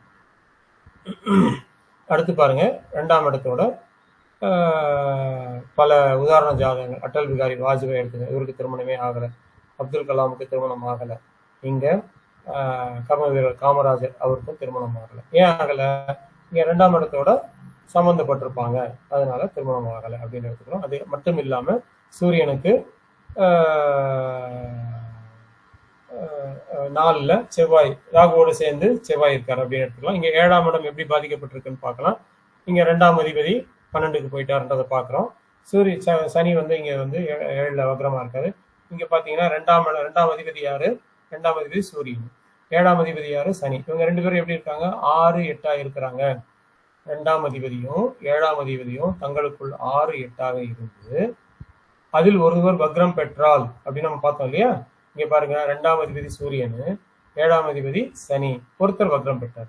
ஸோ இதனால இவங்களுக்கு திருமணம் நடக்கல, திருமணம் இல்ல டிலே ஆகி நடக்கும். நம்ம திருமணம் நடக்கலாம் மொத்தமா சொல்ல முடியாது, டிலே ஆகி நடக்கலாம் அப்படின்றத சொல்லுவோம். வாஜ்பாய் ஜாதகத்தை பாருங்க. வாஜ்பாய் ஜாதகத்துல 2ஆம் அதிபதி குரு, 7ஆம் அதிபதி சுக்கிரன் தங்களுக்குள்ள மறைஞ்சிருக்காங்க. தங்களுக்குள்ள 2ஆம் இடத்துக்கு சனி பார்வை வந்துடுது, 2ஆம் இடத்துக்கு சனியோட பார்வை வந்துடுது. அதனால அந்த 2ஆம் இடம் பாதிக்கப்பட்டிருக்குன்னு சொல்றோம். இது இல்லாம நம்ம இப்பதான் ஒரு விதி சொன்னோம். என்ன விதி சொன்னோம்? சூரியன் 2ஆம் இடத்தில் 2ஆம் அதிபதியோடு சேர்ந்து இருக்கக்கூடாது. இங்க பாருங்க, லக்னத்துக்கு 2ஆம் இடம் என்ன? சூரியன், இது குரு, தனுசு வீடு. ஸோ அங்க சூரியன், நம்ம என்ன சொல்லுவோம்? இவங்க 2 பேரும் ஒரே அணி, சூரியன் குரு 2 பேரும் ஒரே அணி, 2 பேரும் நண்பர்கள் தான். இவங்க 2ஆம் இடத்துல இருக்கிறது வந்து எந்த விதத்துலையும் தப்பு இல்லை அப்படின்னுவோம். இங்க பாருங்க, 2ஆம் இடத்துல குருவும் இருக்காரு, சுபகிரகம் தான், சூரியனும் இருக்கா, அதுவும் சுபகிரகம் தான். இந்த இந்த இந்த லக்னத்துக்கு சூரியன் சுபகிரகம் தான். இந்த லக்னத்துக்கு 10ஆம் அதிபதி அவரு 2ல இருக்காரு. எல்லா விதத்திலையும் எல்லா நன்மைகளும் நடக்கணும் அப்படின்றத பார்க்கலாம். ஆனா இங்க 2ஆம் நீங்க கொடுக்குற அந்த ஜாதகத்தை எல்லாம் டேட் ஆஃப் பர்த்தோட அப்புறமா எங்களுக்கு பிடிஎஃப் தரும்போது அனுப்புங்க sir. Time, place of birth எல்லாம் கொடுங்க. நீங்க கொடுக்கும்போது எங்களுக்கு பிடிஎஃப் கொடுக்கும்போது கொடுங்க. கண்டிப்பா நாளைக்கு 4 நாளைக்கு கொடுத்துறேன். அப்படியே பிடிஎஃப் போட்டு அனுப்ப வேண்டியது. டேட் ஆஃப் பர்த் மட்டும் போடணும், அவ்வளோதான், கொடுத்துறேன். Okay, fine. ஓகே, இப்போ ஸோ இது வரைக்கும் புரிஞ்சுதான்னு பாருங்க. இங்க அப்துல் கலாம் ஜாதகத்துல இன்னொரு ஒரு முக்கியமான விதி இருக்கு. இங்க 2ஆம் இடம் பாதிக்கப்பட்டிருக்கு அப்படின்னு நம்ம எடுத்துக்கலாம், 7ஆம் இடம் பாதிக்கப்பட்டிருக்கு அப்படின்னு நம்ம எடுத்துக்கலாம். இது ஒரு பக்கம் பாதிப்பு, 2ஆம் இடம் பாதிப்பு, 7ஆம் இடம் பாதிப்பு அப்படின்னு எடுத்துக்கலாம். இது இல்லாம இன்னொரு முக்கியமான விதி இருக்கு, அந்த விதியும் சொல்லிடுறேன். இது வரைக்கும் சொன்ன இது புரிஞ்சுதான் சொல்லுவேன். புரிஞ்சுது. ஓகே. இங்க அப்துல் கலாம் ஜாதகத்தை நீங்க பார்க்கும்போது பாத்தீங்கன்னா, இங்க கேது இந்த பெரிய பாதிப்பை கொடுக்கிறார். கேது என்ன பாதிப்பை கொடுக்கிறார்? அதாவது அஷ்டகாம்சம் அப்படின்னுவாங்க. கேது தான் இருக்கிற இடத்துக்கு 8ஆம் இடத்துல அம்சத்துல வரக்கூடாது. அஷ்டகாம்சம் அப்படின்னுவாங்க. அஷ்டகாம்சம் அப்படின்னா அஷ்டம் அப்படின்னா 8ஆம் இடம், அம்சம் அப்படின்றது நவாம்சம். ஸோ அஷ்டகாம்சம் அப்படின்னும் போது கேது ராசியில எந்த இடத்துல இருக்காரோ அதுக்கு 8ல கேது இருக்கும்போது திருமணம் சார்ந்த விஷயங்கள்ல ஒரு தொந்தரவுகளை கொடுக்குறார் அப்படின்னு மட்டும் எடுத்துங்க. திருமணமே ஆகலை அப்படின்னு எடுத்துக்காதீங்க அப்துல் கலாம் ஜாதகத்தை வச்சுக்கிட்டு. இது ஒரு உதாரண ஜாதகம் தான். இது இல்லாம திருமணம் ஆயிருக்கு, ஆனா திருமண வாழ்க்கையில நிம்மதி இருக்காது. ஏதோ ஒரு விதத்துல சின்ன பாதிப்பு, இல்ல பிரிஞ்சு இருப்பாங்க, ஏதோ ஒரு விதத்துல ஒரு சின்ன பாதிப்புகளை கொடுக்கிறார் அப்படின்றத புரிஞ்சுக்குங்க. கேது அஷ்டகாம்சம் ஏற்படும் போது அங்க ஒரு பிரிவினைகளோ இல்ல பாதிப்பு திருமண விஷயத்துல கொடுக்குறார். இங்க பாருங்க, கேது எங்க இருக்காரு? கேது கன்னியில இருக்காரு. அம்சத்துல கேது எங்க இருக்காரு? மேஷத்துல இருக்காரு. ஸோ இது ராசியில இருக்கிற இடத்துல இருந்து 8ஆம் இடத்துல கேது வரார். அதனால இங்க திருமணம் சார்ந்த விஷயங்கள்ல ஒரு பிரச்சனைகளை இவருக்கு கொடுத்துட்டார் அப்படின்றத எடுத்துக்கலாம். ஓகே, அடுத்த இதுக்கு போயிடலாம். சூரியன் செவ்வாய் சேர்க்கை எங்கிருந்தாலும் ஒரு கவனம் தேவை. இதுதான் நம்ம சொன்னோம். 2, 4, 7, 10 இருந்தாலும் சரி, இல்ல மகரத்துல இருந்தாலும் எங்க இருந்தாலும் ஒரு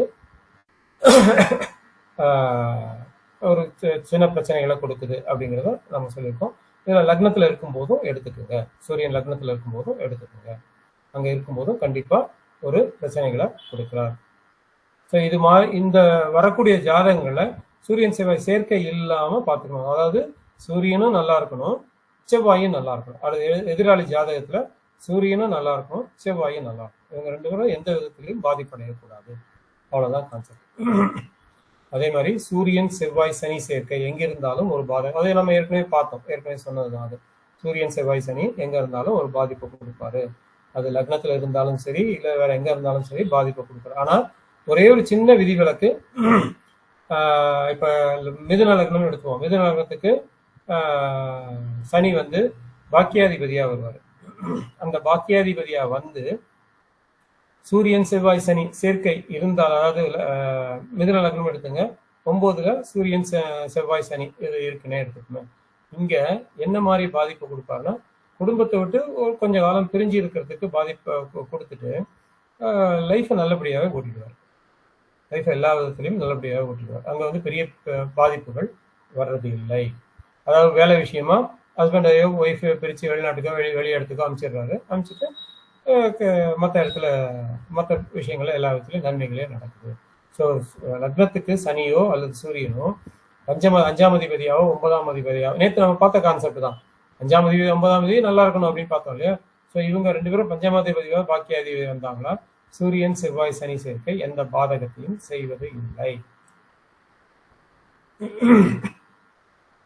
அதே மாதிரி தசாபுத்தி நடக்கும் இதுல இப்ப எப்ப திருமணம் செய்யக்கூடாது அப்படின்ற ஒரு கான்செப்ட் நம்ம எடுத்தோம்னா, எப்ப திருமணம் செய்யக்கூடாதுன்னு பார்க்கும்போது நம்ம ஏற்கனவே பார்த்தோம். என்ன பார்த்தோம்? 2 அதாவது 6, 8 இருந்து அது தசாபுத்தி நடக்கும்போது திருமணம் செய்யக்கூடாது அப்படிங்கிறத பார்த்தோம் நம்ம இல்லையா?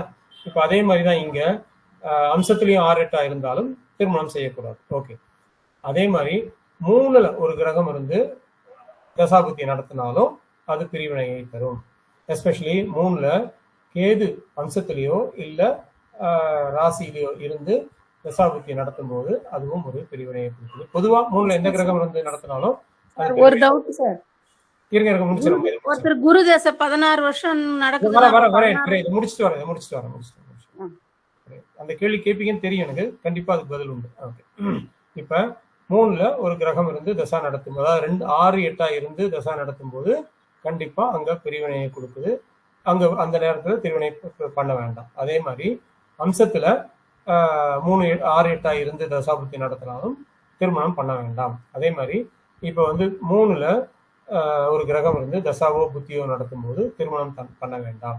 8ல இருந்து பண்ணும்போது ஒரு விபத்து கண்டம் அந்த மாதிரி கொடுக்குது. அப்ப திருமணம் பண்ண வேண்டாம். இதுதான் வந்து திருமணம் பண்ணக்கூடாத ஒரு காலகட்டங்கள் அப்படின்னு நம்ம எடுத்துக்கோம். ஓகே, இப்ப இந்த அம்மா கேட்ட மாதிரி 3ல குரு இருக்கார், 16 வருஷம் தசை நடத்துறாரு. அப்ப 16 வருஷம் கல்யாணம் பண்ணக்கூடாதா அப்படின்னு நம்ம எடுத்துக்கலாம், அப்படின்னு சொல்லலாம்.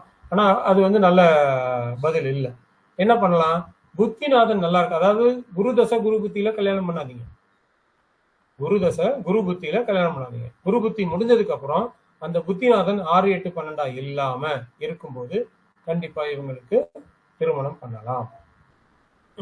அதாவது இது கோச்சாரத்துல வரும்போது நீங்க எடுத்துக்கலாம். உதாரணத்துக்கு பாத்தீங்கன்னா 3ல எந்த கிரகம் இல்ல, 3ல கிரகம் இருந்து தசா நடத்தல, புத்தி நடத்தல. ஆனா கோச்சாரத்துல லக்னத்துக்கு 3ல அந்த கிரகம் வருது, தசா நடத்துல கிரகம் வருது, அப்பயும் பண்ணாதீங்க. பிறந்த கால ஜாதகத்துல 3ல இருக்கு இல்ல 8ல இருக்கு, 8ல இருந்து இந்த தசை நடந்தது, அது பெரிய தசை, ஒண்ணு சுக்கிர தசை இல்ல சனி தசை, ராகு தசை, புதன் தசை, குரு தசை, இது ஏதோ ஒண்ணு நடக்குது. இந்த தசையில புத்தி பண்ணக்கூடாதுன்னா அது பெரிய தசையாச்சு. அப்ப சுய புத்தியில பண்ணாதீங்க. சுய புத்தியில பண்ணாம அந்த புத்தி மாறும்போது பண்ணுங்க. அந்த புத்திநாதன் தசாநாதனுக்கு 6, 8, 12ல இல்லாம பாத்துக்கோங்க. அவ்வளவுதான். புரியுதான்னு பாருங்க. நம்ம அடுத்ததுக்கு போயிடலாம்.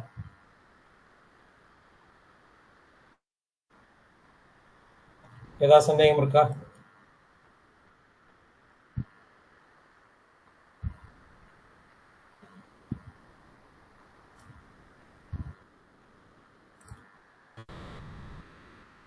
ஐயா, ஒருத்தருக்கு கேது தசை நடக்குதுன்னு வச்சுங்களேன், அந்த சமயத்துல திருமணம் பண்ணலாமா? ஒருத்தருக்கு கேது தசை நடக்குது, அந்த தசை தாராளமா பண்ணலாம். ராகு தசை நடந்தாலும் சரி, கேது தசை நடந்தாலும் சரி, 8ல இருந்து ராகு தசை நடத்துறாரு, திருமணம் தாராளமா பண்ணலாம். எப்ப பண்ணக்கூடாது? தசாநாதனும் புத்திநாதனும் 6, 8 வரும்போது பண்ணக்கூடாது. அதே மாதிரி அந்த தசாநாதனும் புத்திநாதனும் 3ல இருந்து தசா நடத்தும் போதோ புத்தி நடத்தும் போதோ திருமணம் பண்ணக்கூடாது. அந்த புத்தி முடிஞ்சதுக்கு அப்புறம் திருமணம் பண்ணலாம்.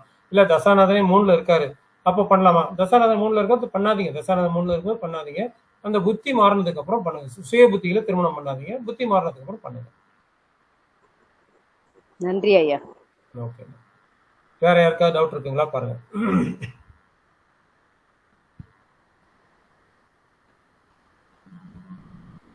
சார், புத்திநாதன் தசா புத்திக்கு 6, 8, 12 சொன்னீங்க. ஆமா, தசாநாதனும் புத்திநாதனும் 6, 8, 12 இருக்கக்கூடாது. உதாரணத்துக்கு எடுத்துக்கிட்டீங்கன்னா மேஷ லக்னம் எடுத்துங்க. தசை நடத்துற கிரகம் வந்து கடகத்துல இருக்குன்னு எடுத்துங்க. புத்தி நடத்துற கிரகம் வந்து கும்பத்துல இருக்குன்னு எடுத்துங்க. இவங்க 2 பேரும் 6, 8 இருக்காங்களா? நீங்க என்ன சொல்லுவீங்க? தசாநாதன் வந்து 4ல இருக்காரு, அதனால நல்லது. இங்க புத்திநாதன் வந்து 11ல இருக்காரு, அதனால நல்லது. இவங்க நம்ம நடக்கலாம் அப்படின்னு நம்ம எடுத்துப்போம். ஆனா இங்க தசாநாதனும் புத்திநாதனும் தங்களுக்குள் 6, 8 இருக்கிறாங்க. அதனால இந்த பீரியட்ல அவாய்ட் பண்ணுங்க. இந்த பீரியட் முடிஞ்சு புத்திநாதன் முடிஞ்சு வேற புத்தி வந்ததுக்கு அப்புறம் அவங்களுக்கு திருமணம் பண்ணி வைங்க. நன்றிங்க சார்.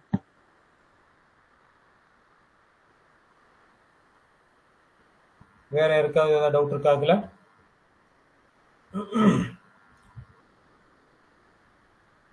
இது வரைக்கும் பார்த்ததுல எந்த டவுட்டுமே இல்லையா? அதான் இன்னைக்கு என்ன பார்த்தோம்? செவ்வாய் எப்படி பாதிப்படையான்னு பார்த்தோம். அதுக்கப்புறம் சூரியன். சொல்லுங்கம்மா. கேது தனுசு லக்னம், கேது 11ல இருக்கு. கேது தசை நடக்குது. படிப்பு தடைப்படுது. திரியும் படிப்பாங்க அது முடிஞ்ச உடனே? படிப்பாங்க, அதெல்லாம் படிக்கலாம். நம்ம இங்க பாக்குறது வந்து 3ல இருந்து இதை பண்ணும்போது மட்டும்தான் பண்ணக்கூடாது. 11ல இருக்கும்போது தாராளமா படிப்பு தடைப்படுதுன்னா அது படிப்புன்றது 2ஆம் இடம் 4ஆம் இடம் அவங்க பாதிப்படைஞ்சிருப்பாங்க பாருங்க. ஆனா அவங்க சொந்த தொழில் பண்ணலாமா? அதெல்லாம் வந்து நம்ம ஜாதகத்தை பார்த்து மற்ற ஜாதகத்தை பார்த்து அனலைஸ் பண்ணுமா. இப்போதைக்கு இந்த நம்ம நடத்துற கான்செப்ட்ல ஏதாவது டவுட் இருக்கான்னு சொல்லுங்க. ஓகே.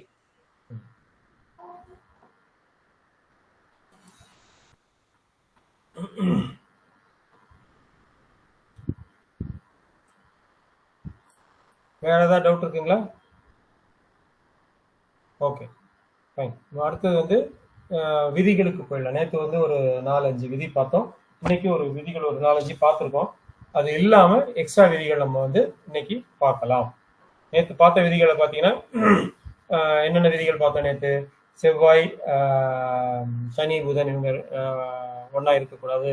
அதே மாதிரி 7ஆம் அதிபதி அங்கே இருக்கக்கூடாது அப்படின்ற விதிகளை நம்ம பார்த்தோம் இல்லையா? அதே விதிகளை இன்னைக்கு பார்த்துடலாம். ஓகே.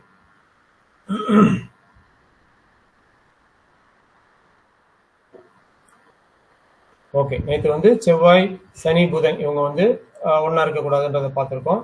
அதே மாதிரி செவ்வாய் வந்து பாதகஸ்தானத்தில் இருக்கக்கூடாது அப்படின்றத நம்ம பார்த்தோம். ஸோ இன்னைக்கு வந்து வேற என்னென்ன விதிகள் இருக்கு அப்படின்றத பார்க்கலாம். இங்கே பார்த்தீங்கன்னா ரெண்டு பேருக்குமே 7ஆம் அதிபதி திரிகோணத்துல இருந்ததுன்னா அது ஒரு நல்ல சுகமான அமைப்பு. 2 பேருக்குமே 7ஆம் அதிபதி திரிகோணத்துல இருக்கிறது அப்படின்றது நல்ல அமைப்பு. அந்த அமைப்பை அப்படி இருந்ததுன்னா கண்டிப்பா அவங்களுக்கு நாம திருமணம் பண்ணி வைக்கலாம். திரிகோணம்ன்றது 5ஆம் இடம் இல்ல 9ஆம் இடம் இல்ல லக்னத்திலேயே 2 பேரும் இருக்காங்க அப்படின்னும்போது 7ஆம் அதிபதி 2 பேருக்குமே லக்னத்துல இருக்காங்க அப்படின்னும்போது நம்ம கண்டிப்பா திருமணம் செஞ்சு வைக்கலாம். ஆனா லக்னாதிபதி ஒருவராகி அவங்க 2 பேருமே ஒரே ஆள் தான் இவங்க வந்து லக்னத்துல இருக்கலாமா அப்படின்னு கேட்டா அது அந்த மாதிரி வச்சுக்காதீங்க. அதே மாதிரி லக்னத்துல சனியோ இல்ல செவ்வாயோ சேர்ந்து லக்னத்துல இருக்கிறாங்க அப்படின்னா அந்த மாதிரி அமைப்புகளை இங்க எடுத்துக்காது. அதாவது லக்னாதிபதி திரிகோணத்துல இருக்க நம்ம சொல்றது வந்து மற்ற கிரகங்கள் இருக்கிறத எடுத்துக்கலாம், இல்ல செவ்வாய் சனி கூட 5, 9ல இருக்கும்போது நம்ம எடுத்துக்கலாம். ஆனா இவங்க லக்னத்திலேயோ இல்ல 2ஆம் இடத்துலயோ வந்து இருக்கிறாங்க அப்படின்னா கண்டிப்பா அந்த இடத்த இவங்க திரிகோணாதிபதிகள் தான். இவங்க 2 பேருமே ஒருத்தருக்கு ஒருத்தர் திரிகோணாதிபதிகள். இல்ல இவங்க வந்து இந்த ஜாதகரை பொறுத்த வரைக்கும், அதாவது துலா லக்னத்துக்கு நம்ம என்ன சொல்லுவோம், சனி வந்து 5ஆம் அதிபதி, அவர் வந்து எங்க இருந்தாலும் நல்லது செய்வாரு. அதே மாதிரி ரிஷப லக்னத்துக்கு சனி வந்து 9ஆம் அதிபதி, நல்லது. அப்படி எடுக்காதீங்க. அது வந்து பாதகத்தை கண்டிப்பா ஏதோ ஒரு விதத்துல செய்யும் அப்படின்றத எடுத்துக்கலாம். ஆனா இவங்க 2 பேருக்குமே 7ஆம் அதிபதி திரிகோணத்துல போய் உட்கார்றதுன்றது நல்ல விஷயம். ஓகே. அடுத்தது குரு. நம்ம நேத்து பார்த்தோம், குரு வந்து கேந்திர கோணங்கள்ல இருக்கிறது ஒரு நல்ல விஷயத்தை கொடுக்கும். குரு ஒருத்தரோட குரு இன்னொருத்தரோட குருவை பார்க்கறது நல்லது. இது இல்லாம ஒருத்தரோட குருவும் இன்னொருத்தரோட குருவும் கேந்திர கோணங்கள்ல இருக்குது அப்படின்னு பாத்துக்கிட்டீங்கன்னா இதுவும் ஏன்னா ஏன் நம்ம கேந்திர கோணம் பார்த்தோம், நேற்று பார்த்தோம் குரு வந்து ஒருத்தர் குரு இன்னொருத்தர் குருவை பார்க்கறது. கேந்திர கோணங்கள் இருக்கும்போது கண்டிப்பா ஏதோ ஒரு விதத்துல சம்பந்தங்கள் வந்துடும். அதனால குரு கேந்திரத்துல இருக்கிறது நல்லது. குருவும் அந்த 5ஆம் அதிபதியும் கேந்திரத்துல இருக்கும்போது பலவிதமான தோஷங்களை அங்க நிவர்த்தி செய்யறாங்க. அதனால அது கண்டிப்பா இருக்கலாம் அப்படின்னு நம்ம எடுத்துக்கலாம். ஓகே. ஓகே. அடுத்து வந்து குரு 2ஆம் வீடு பலம் பெற்றுச்சுன்னா ஒரு பொண்ணுக்கு பெண் ஜாதகத்துல 2ஆம் வீடு பலம் பெற்றாலே நிறைய விஷயங்கள்ல உள்ள தோஷங்கள் நிவர்த்தி ஆகுது. அந்த 2ஆம் வீடுன்றது கல்யாணம் ஆனதுக்கு அப்புறம் அந்த பெண்ணுக்கு அது வந்து என்னவா மாறுது, புருஷனோட வீடா மாறுது. ஸோ 2ஆம் இடம் பலம் பெற்றும் போது இவங்களுக்கு வருமானம் சார்ந்த விஷயங்களையோ இல்ல வாய்க்கு ருசியா சமைச்சு போறதோ இல்ல 2ஆம் இடம் சார்ந்து நம்ம என்ன வேணாலும் எடுத்துக்கலாம். அது வந்து நல்ல விஷயங்களா அமைஞ்சிருது, வருமானமும் நல்லா இருக்கு. அதனால ஒரு பெண் ஜாதகத்துல 2ஆம் இடம் பலம் பெற்றதுனால அந்த ஜாதகம் நல்ல ஜாதகம் அப்படின்னு நாம எடுத்துக்கலாம். அடுத்தது 2 பேருக்குமே 12ஆம் பாவம் மற்றும் அதான் அதிபதிகள் வந்து நட்பா இருக்கிறாங்க. 12ஆம் பாவமும் அந்த அதிபதிகளும் நட்பா இருந்து கேந்திர கோணங்கள்ல இருக்கும்போது இவங்களுக்கு கண்டிப்பா திருமணம் பண்ணி வைக்கலாம். உடலுறவு சார்ந்த விஷயங்கள்ல இவங்களுக்கு நன்மைகளே நடக்குது அப்படிங்கிறத நம்ம எடுத்துக்கலாம். ஸோ இது வரைக்கும் பார்த்த விதிகள் ஏதாவது கிளாரிபிகேஷன்ஸ் வேணுமான்னு சொல்லுங்க.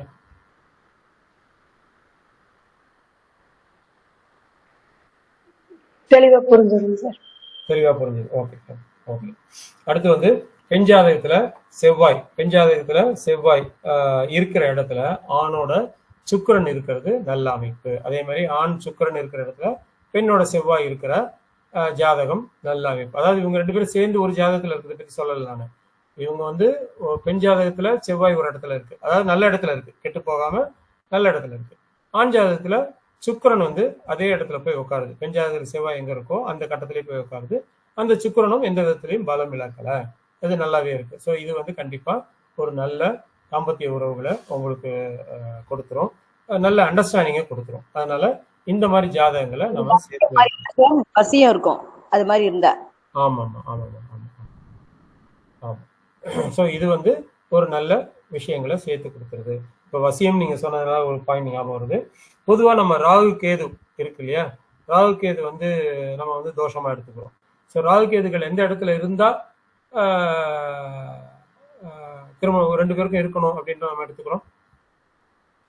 பொதுவா நம்ம இப்போ ஜாதகம் பார்க்கும்போது இங்க ராகு கேது எடுக்கிறீங்க, ராகு கேதுக்கு ஒருத்தருக்கு ஒரு இடத்துல இருக்கு, இன்னொருத்தருக்கு எந்த இடத்துல இருக்கலாம், இருக்கக்கூடாது.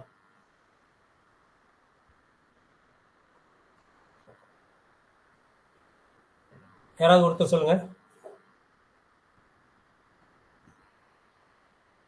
ராகு கேதுக்கள் நீங்க வசியம் சொன்னதுனால அந்த பாயிண்ட் ஞாபகம் வந்துச்சு. ராகு கேதுக்கள் ஒருத்தருக்கு ஓகே லக்னத்துல இருக்குன்னே ஒருத்தங்க, இன்னொருத்தருக்கு எங்க இருக்கணும், எங்க இருந்தா நல்லது? 2ல இருக்கலாம் சார்.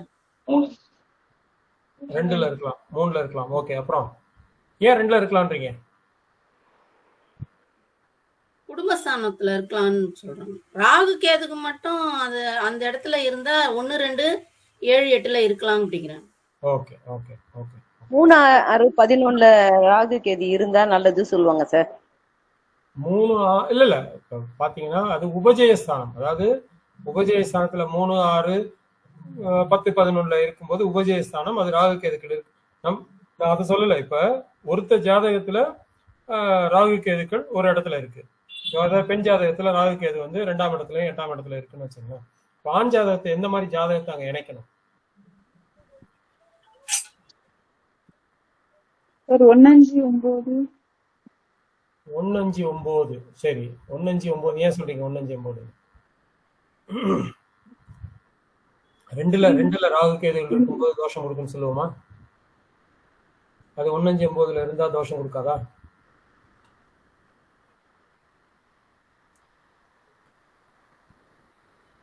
வேற யாராவது கான்செப்ட் யாராவது சொல்லுங்க. இங்க ராகு கேது பாத்தீங்கன்னா ராகு கேது இப்ப 1லயோ 2லயோ இருந்ததுன்னா அது தோஷம் அப்படின்னு சொல்லுவாங்க. அது வந்து நம்ம பொறுத்த வரைக்கும் அது தோஷமா எடுக்கிறது இல்ல. ராகு கேதுக்கள் 1ல இருந்ததுன்னா வேற எங்க இருக்கலாம் அப்படின்ற மாதிரி நம்ம பார்க்கிறோம். அது பின்னாடி வரும்போது பார்க்கலாம். இன்னைக்கு இவங்க வசியம் சொன்னதுனால டக்குனு அந்த பாயிண்ட் வந்துச்சு. ராகு கேது 1ல ஒருத்தருக்கு இருந்து 1-7ல ராகு கேது இருக்குங்க, அவங்களுக்கு 2-8ல ராகு கேது இருக்கிற மாதிரி அமைச்சோம்னா அது நல்ல ஜாதகமா அமையுது. வக்ர கிரக வசியம் ஏற்படுது. அந்த வசியம் சொன்னதுனால அந்த வார்த்தை வந்தது, ஞாபகம் வந்தது. வக்ர கிரக வசியம், அதாவது ராகு கேதுக்கள் வக்ர கிரகம் இல்லையா? இந்த வக்ர கிரக வசியம் வந்து ராகு 1-2லயும் 1-8லயும் 1-7ல இருக்கும்போது இன்னொருத்தருக்கு 2-8ல இருக்கும்போது அது வக்ர கிரக வசியமா. சொல்ற பாயிண்ட் ரொம்ப உண்மை சார். ஒருத்தவங்க வந்து மிதுன லக்னம், லக்னத்துக்கு 2ல கேது 8ல ராகு. ஒருத்தருக்கு வந்து தனுசு லக்னம், லக்னத்திலேயே ராகு 7ல கேது. அவ்வளவு வசியமா அவங்க வீட்டுக்கார பேச்ச தட்டவே மாட்டாங்க சார் அந்த லேடி. ஆமா, உண்மையிலே நீங்க இப்ப சொன்ன பாயிண்ட் சரியான பாயிண்ட். இப்ப அதுதான் நான் கூட நினைப்பேன், வீட்டுல இவ்வளவு பிரச்சனை இருக்குது, எப்படி இவங்க அட்ஜஸ்ட் பண்ணின்னு இப்போ ரொம்ப எல்லாத்துக்கும் அட்ஜஸ்ட் பண்ணின்னு போற மாதிரி இருக்கிறாங்களேன்னு யோசிச்சேன். இன்னைக்கு நீங்க சொன்ன பாயிண்ட் 100% உண்மை சார். பாத்துங்க, இது வந்து இந்த மாதிரி அமைக்கும் போது இவங்களுக்கு எல்லா விதத்திலையும் நன்மைகள். அடிச்சாலும் பிடிச்சாலும் அவ ஒன்னா சேர்ந்துக்கிறான்னு பாட்டு இருக்கு இல்லையா? அவ்வளவுதான், சிம்பிளான விஷயம். அதனால இது நல்ல உதவி செய்யுது. அதனால இந்த மாதிரி வரும்போது இந்த மாதிரி அமைச்சிருக்கேன். இது இல்லாம வேற என்னெல்லாம் எடுக்கலாம்? நீங்க சொன்ன மற்றபடி பாத்தீங்கன்னா காலபுருஷ தத்துவத்துப்படி 3ல ராகுவோட நட்சத்திரம் இருக்கு, 7ல ராகுவோட நட்சத்திரம் இருக்கு, 11ல ராகுவோட நட்சத்திரம் இருக்கு. ஸோ ஒருத்தருக்கு 1-2ல ராகுவோட நட்சத்திரம் இருக்க மாதிரி இருந்துச்சுன்னா, ராகு இருக்காருன்னு வச்சுங்க, அவங்களுக்கு 3, 7, 11ல இருக்கிற மாதிரியும் அமைக்கலாம். ஏன்னா காலபுருஷ தத்துவத்துப்படி ராகு அங்கதான் இருக்காரு. ஸோ இது வந்து பெரிய பாதிப்புகளை கொடுக்கறது இல்லை அப்படின்னு ஒரு கான்செப்ட் இருக்கு. நம்ம அப்படியும் கூட எடுத்துக்கலாம்.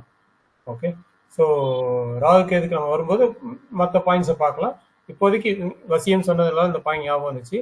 ஸோ வசியத்துக்கு நம்ம இப்படி எடுத்துக்கலாம். 1-7ல ராகு இருக்கும்போது இன்னொருத்தருக்கு 2-8ல ராகு கேதுக்கள் இருக்கிற மாதிரி பார்த்துக்குங்க. சிம்பிளான விஷயம். ஓகே, 4ல கேது இருந்தா எப்படி சார் எடுக்கிறது? 4 பத்தி பேசவே இல்லை. 4ல இருந்தது. ஓகே, 4ல கேது இருக்கலாமா கூடாதா?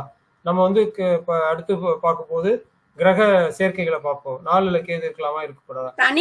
தனித்து இருக்கு, சுகஸ்தானமாச்சு, அதனால கேக்கு. ஆமா, நீங்க சொல்றது கரெக்ட் தான். இப்ப நம்ம அந்த கான்செப்டுக்கு நம்ம வந்து நாளைக்கு முடிஞ்சதுன்னா நாளைக்கு ஆரம்பிச்சிருவோம். அந்த ஆயுள் பாவத்தை பார்த்துட்டு நாளைக்கு இந்த கிரக சேர்க்கைகள் நாளைக்கு ஆரம்பிச்சிருவோம்.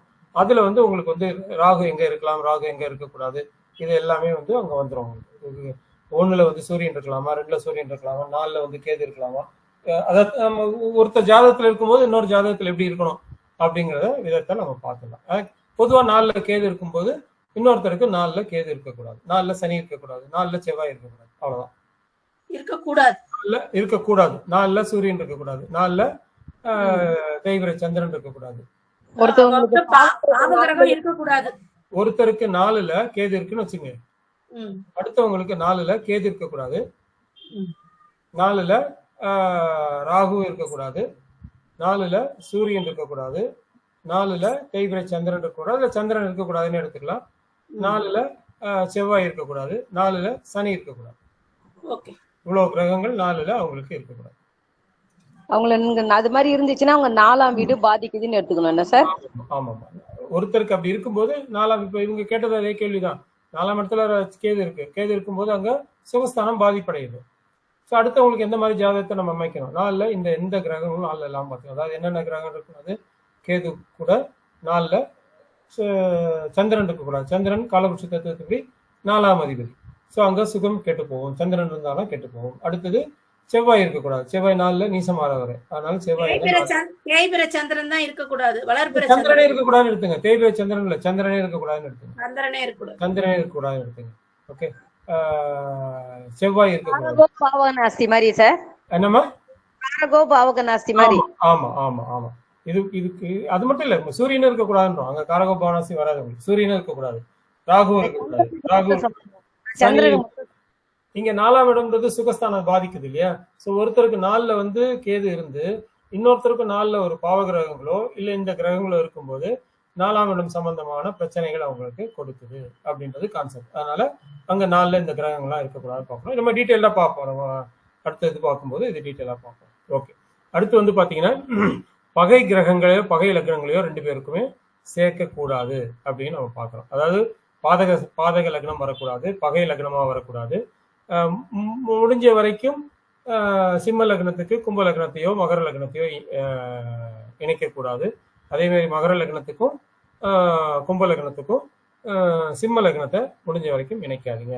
ஒரு சில தவிர்க்க முடியாத காரணங்கள்ல சந்திரன் கடக லக்னம் ஓரளவுக்கு ஓகேவா இருக்கு, பட் அதுக்கு மற்ற கிரக அமைப்புகள்லாம் நம்ம பார்க்கணும். ஆனா கண்டிப்பா சிம்ம லக்னத்துக்கு மகர லக்னமோ இல்ல கும்ப லக்னமோ கூடாது. அதே மாதிரி மகர லக்னத்துக்கு கும்ப லக்னத்துக்கும் சிம்ம லக்னம் கூடாது. சூரியன் பகையாயிடுறாரு, அதனால பகை லக்னங்கள் அங்க கூடாது. நம்ம 6-8 இருந்தா சேர்க்கலாம்னு முதல்ல ஒரு கான்செப்ட் சொல்லியிருப்போம். ஸோ அதுல இருந்து இந்த விதி விலக்குகள்லாம் கொஞ்சம் புரிஞ்சுக்கணும். அதாவது பகை லக்னமா இருக்கக்கூடாது. ஒருத்தருக்கு இன்னொருத்தர் பகையா இருந்து அது லக்னமா இருந்தா அதை தவிர்க்கிறது நல்லது. அதே மாதிரி ஆண் லக்னத்திற்கு பெண் லக்னம் 12ஆ வரக்கூடாது. நேற்று நான் பார்த்தேன், இந்த கான்செப்டை பார்த்தேன். ஆண் லக்னத்திற்கு பெண் லக்னம் 12ஆ வரக்கூடாது. ஆண் லக்னம் பின்னாடியும் பெண்ணு முன்னாடி, அதாவது ஆணுக்கு 2ஆம் இடத்துல பெண் லக்னம் இருக்கலாம், பெண்ணுக்கு 12ஆம் இடத்துல ஆண் லக்னம் இருக்கலாம். காலபுருஷ தத்துவமும் அதுதான் சொல்லுது. மேஷம் ரிஷபம் மிதுனம் கடகம் அப்படின்னு ஆண் பெண் அவன் பிரிக்கும் போது பெண்ணோட ராசிக்கோ லக்னத்துக்கோ பின்னாடிதான் ஆணோட ராசியோ லக்னமோ வருது. அதே கான்செப்ட் தான் இங்க. ஆண் லக்னத்துக்கு 12ல பெண் லக்னம் இருக்கக்கூடாது.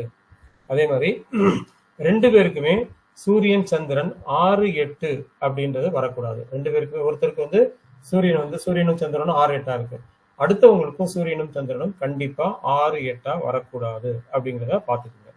அதே மாதிரி குரு 2 பேருக்குமே 6-8-12ல வரக்கூடாது. 2 பேருக்குமே குரு 6-8-12 வரக்கூடாது. அந்த கான்செப்டையும் நம்ம பார்த்துக்கலாம். அதே மாதிரி சூரியனுக்கு 7ல செவ்வாயோ சனியோ இருக்கிறதும் நல்ல அமைப்பு இல்லை. அதாவது ஒருத்தர் ஜாதகத்திலே சூரியனும் செவ்வாயும் ஒருத்தருக்கு ஒதுக்க 7ஆம் இடத்துல இருக்கிறாங்க அப்படின்னா அதுவும் வந்து நல்ல அமைப்பு இல்லை, நல்லதா பார்க்கணும். அதே மாதிரி இன்னொருத்தர் ஜாதகத்திலையும் சூரியனுக்கு 7ல செவ்வாய் சனி வர்றதும் நல்ல அமைப்பு இல்லை. அப்புறம் ராகு சனி கூடி எங்க இருந்தாலும் உங்களுக்கு ஏதோ ஒரு விதத்துல பிரச்சனை கொடுப்பாரு. அடுத்த ஜாதகத்துல இத நல்லபடியா நாம அமைக்கணும் அப்படின்றத பார்த்துக்கலாம். அதே மாதிரி 7ல செவ்வாயும் சூரியனும் சேர்ந்து இருக்கக்கூடாது. 7ஆம் இடத்துல செவ்வாயும் சேர்ந்தும் சூரியனும் இருக்கக்கூடாது அப்படிங்கிறத எடுக்கணும். அடுத்தது குருவோட லக்னமாகி குருவும் செவ்வாயும் எந்த இடத்துலையும் தொடர்பு கொள்ளக்கூடாது, இல்ல சேர்ந்து இருக்கக்கூடாது. அதாவது ஏழாம் இடம் குருவோட வீடாகி அங்க செவ்வாயும் குருவும் சம்பந்தப்படக்கூடாது. இது ஒண்ணு. அடுத்தது 7ஆம் இடம் செவ்வாயோட வீடாகி அங்க செவ்வாயும் குருவும் சம்பந்தப்படக்கூடாது. அதாவது இவங்க 2 பேரும் ஜாதகத்திலே என்டையர் ஜாதகத்திலே சேர்ந்து இருக்கக்கூடாதுன்றது கான்செப்ட் ஒண்ணு. 2வது எங்கேயுமே செயற்கை பார்வைகளை கூட நம்ம எடுத்துக்கலாம், அதுவும் அந்த ஜாதகத்துல இருக்கணும். அப்படி இருந்ததுன்னா வரக்கூடிய ஜாதகத்துல நல்லபடியா குருவும் செவ்வாயும் இருக்கிற மாதிரி பார்த்து அமைக்கணும். இதுதான் வந்து கான்செப்ட். புரியுதான்னு சொல்லுங்க. நம்ம இப்ப பார்த்த விதிகள் எல்லாம் புரியுதான்னு சொல்லுங்க. புரியுதுங்க சார். அவ்வளவுதான். ஸோ இதோட நம்ம இன்னைக்கு கிளாஸை முடிச்சுக்கலாம். வேற ஏதாவது டவுட் இருந்ததுன்னா கேளுங்க. இன்னைக்கு கிளாஸ் இதோட முடிச்சுக்கலாம். டவுட் ஏதாவது இருந்ததுன்னா கேளுங்க.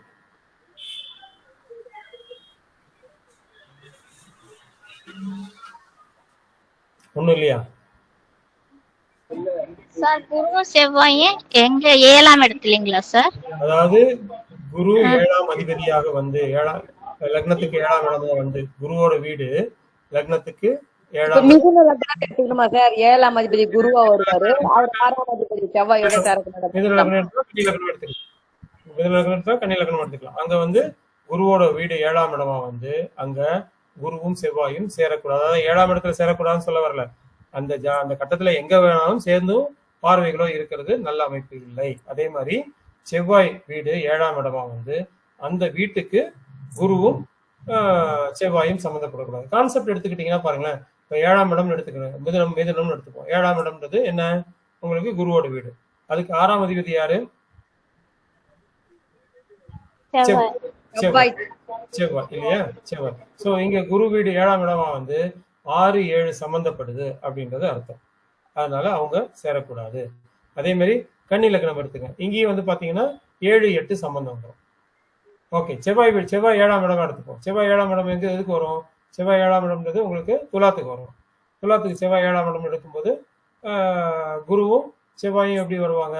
6, 7 வருவாங்க. ரிஷப லக்னத்துக்கு எடுத்தோம்னா 7, 8 வரும். ஸோ எல்லா இடத்துலையும் பார்த்தீங்கன்னா இந்த 7, 8, 6, 7 சம்மந்தம் வருது. ஸோ அதுவும் ஒரு கான்செப்ட். இவங்க 2 பேரும் சேரக்கூடாது அப்படின்னு சொல்றாங்க.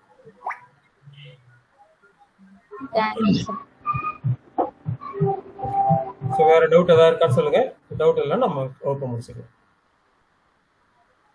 வீடியோ முடிஞ்ச வரைக்கும் நைட்டு போட்டுறேன், அப்படி இல்லைன்னா நாளைக்கு காலையில போடுறேன். நல்லா இருந்துச்சு sir. Very good, very good, thank you.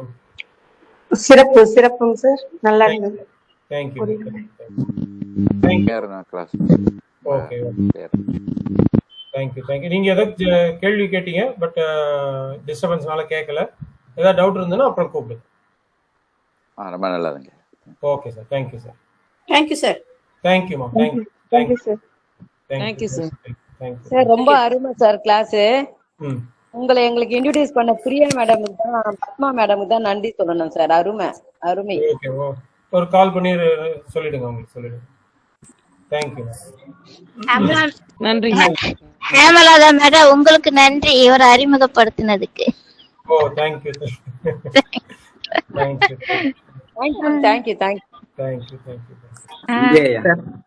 எல்லாம் ஒன்னா சேர்த்துருக்கு ஐயாவோட. நன்றி. தேங்க்யூ.